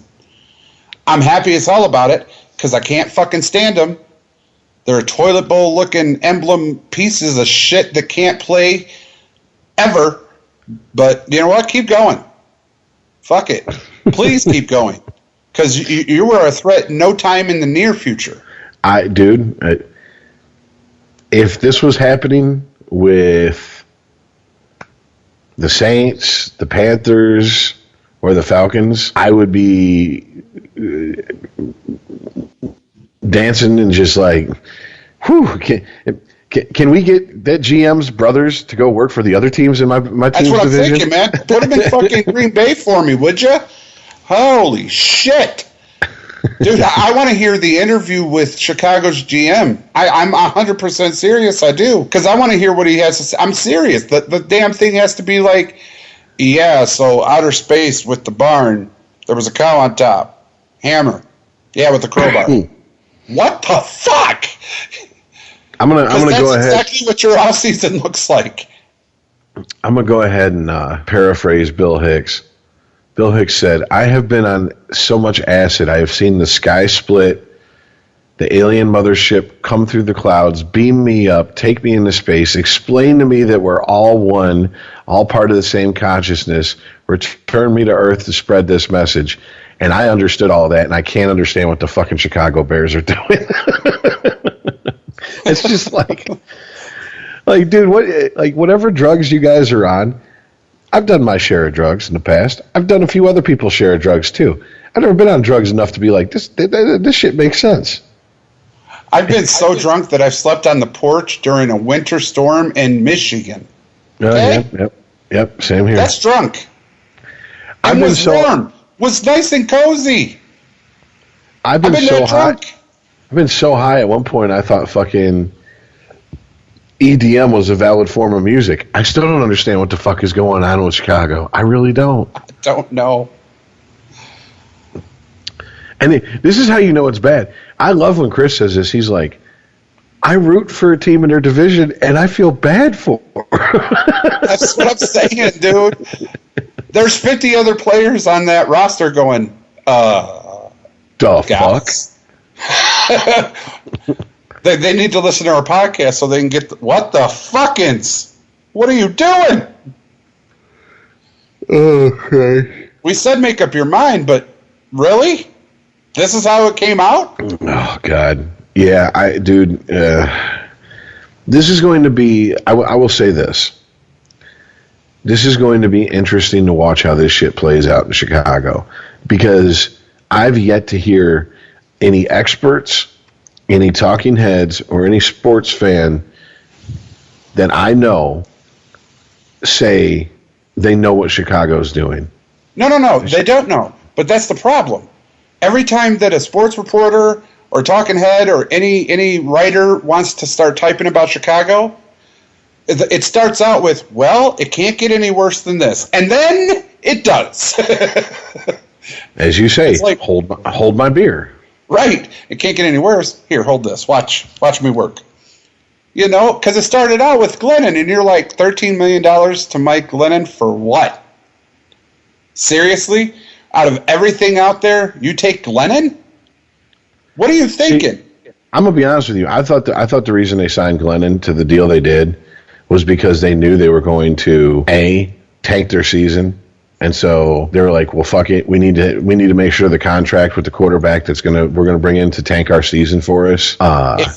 If we're we can get rid of without being fucked over in the back end." Now I'm not convinced of that. If we're gonna do quotes, I'm gonna quote Bob Uecker in Major League. So they signed Mike Glennon a $13 million contract. I guess they were thinking, I don't know what the hell they were thinking. What the fuck? Yeah, exactly. Which begs the question, do you think right now there's like Chicago Cubs fans sitting around reading the paper with this quarterback bullshit they got going on, and they're sounding like the people from Major League going, who are these fucking guys? No, they're not, because they know exactly who they are, and they're going, why? Why? Well, I mean, every variation day on it. The story comes out. Why? Yeah, dude, I'm the lost. The butt bundle wasn't enough. Really? The man bun wasn't enough either. Come on now. The slightly gay photo sessions that he's had, like just. That shit may have played in New York, but in Chicago, they're just like, I don't think so. You know what we need? Chicago fans putting their fucking Bears jerseys back into the closet and keeping their Cubs jerseys out. They're just going to wear Under Armour behind it. What we need is Saturday Night Live to bring back the Chicago super fans to cover the fucking.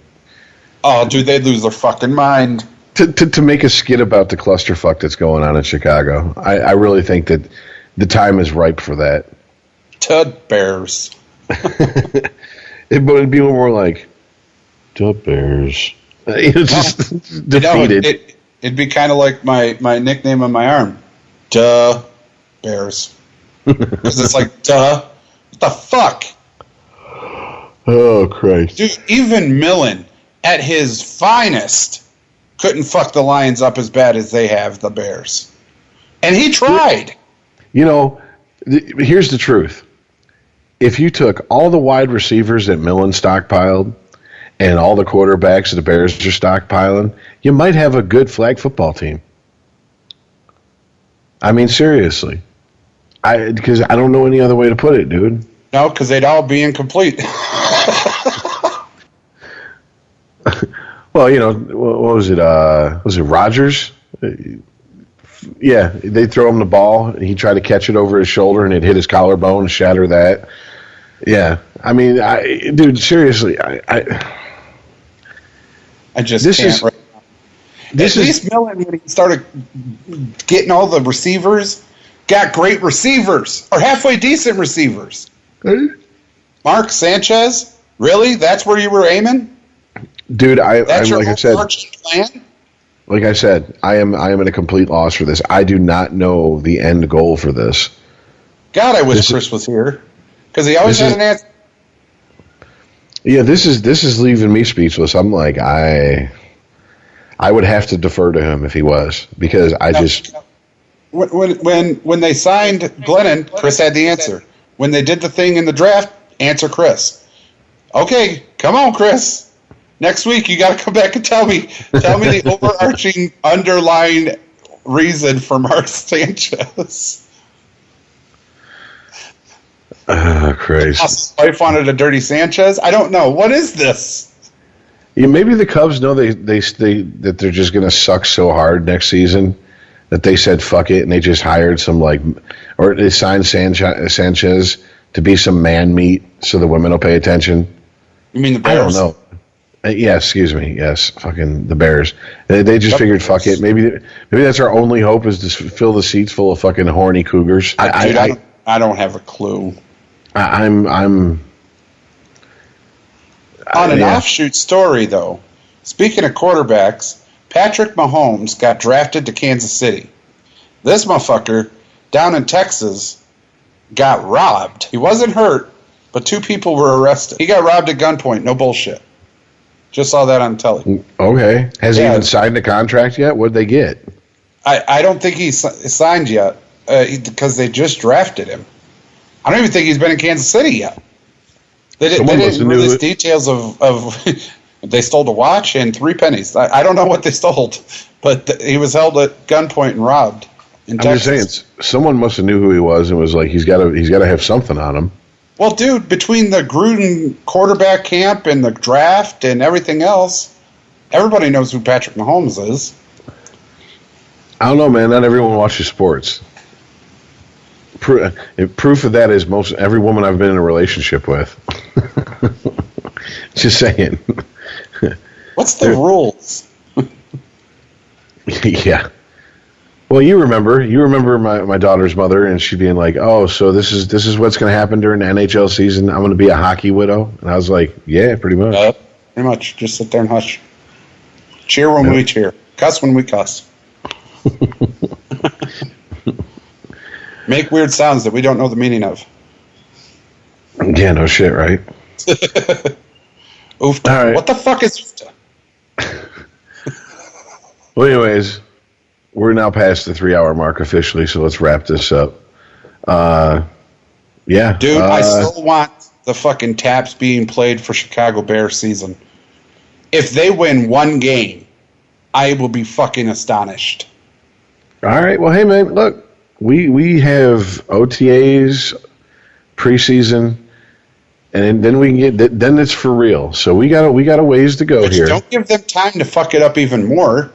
No, that's what I'm saying. Here thinking, it can't get any worse than this. And every time I've said it, here it comes. Well, like I said, dude, never ever say, "Oh, it can't get any worse." It can always get worse. If they get RG3, dude, I'm doing a handstand. My 350-pound ass will be upside down. I'm 6 upside down. All right. Well, thank you for listening, liking, sharing. We appreciate it. That's how we get the word out. If you like what you hear, tell somebody. It's really how podcasts work, honestly. We know there's a million of them out there. But the nice part is that you can listen to them when you want to. So it's not like the old days where you have to tune in at a certain time. But, yeah, and check out our sponsors. I just realized this. One of our sponsors is Bro Basket, and I recommended it to someone, and they said, "It's all booze. It's all booze. Well, the person I'm looking to buy this for doesn't drink." Well, I didn't realize this till recently, but Bro Basket actually has non-alcoholic choices. So go to their website, check it out, see what you see. If you like what you see, buy it for somebody, you know. Hey, or for yourself if you're a Chicago Bears fan. Yeah, I was about to say, fuck it, if you're a Chicago Bears fan, buy like 4 booze baskets for yourself. Pro Basket is your friend if you're a Chicago Bears fan. That's true. Hey, who are these 4 Bro Baskets for? Me. Season starts soon. Oh, okay. Next week, tune in. We're hired another quarterback. We're going to see what Jim McMahon's up to. The dicker. All right, guys. We will see you next week then. All right, y'all. And don't forget, we are doing fantasy football. Later, guys. If you like this show, please tell a friend. Please follow us on Twitter and like and share us on Facebook by searching for Christopher Media. You can subscribe to all ChristopherMedia.net shows for free on ChristopherMedia.net. Please make sure to rate and comment on all your favorite Christopher Media shows. Thank you in advance for supporting Christopher Media by clicking on the PayPal button and by clicking through to all the sponsors who support ChristopherMedia.net. Thank you for visiting ChristopherMedia.net, and thank you for listening. Thank you for visiting ChristopherMedia.net. Imagine the greatest collection of real-life entertainment on the planet, all in one place. Go ahead. Dare to stream with Discovery Plus. 55,000 episodes from networks like TLC, HGTV, Food Network, and more. If you can dream it, you can stream it. See what I did there? Discovery Plus. Stream now. Stream what you love.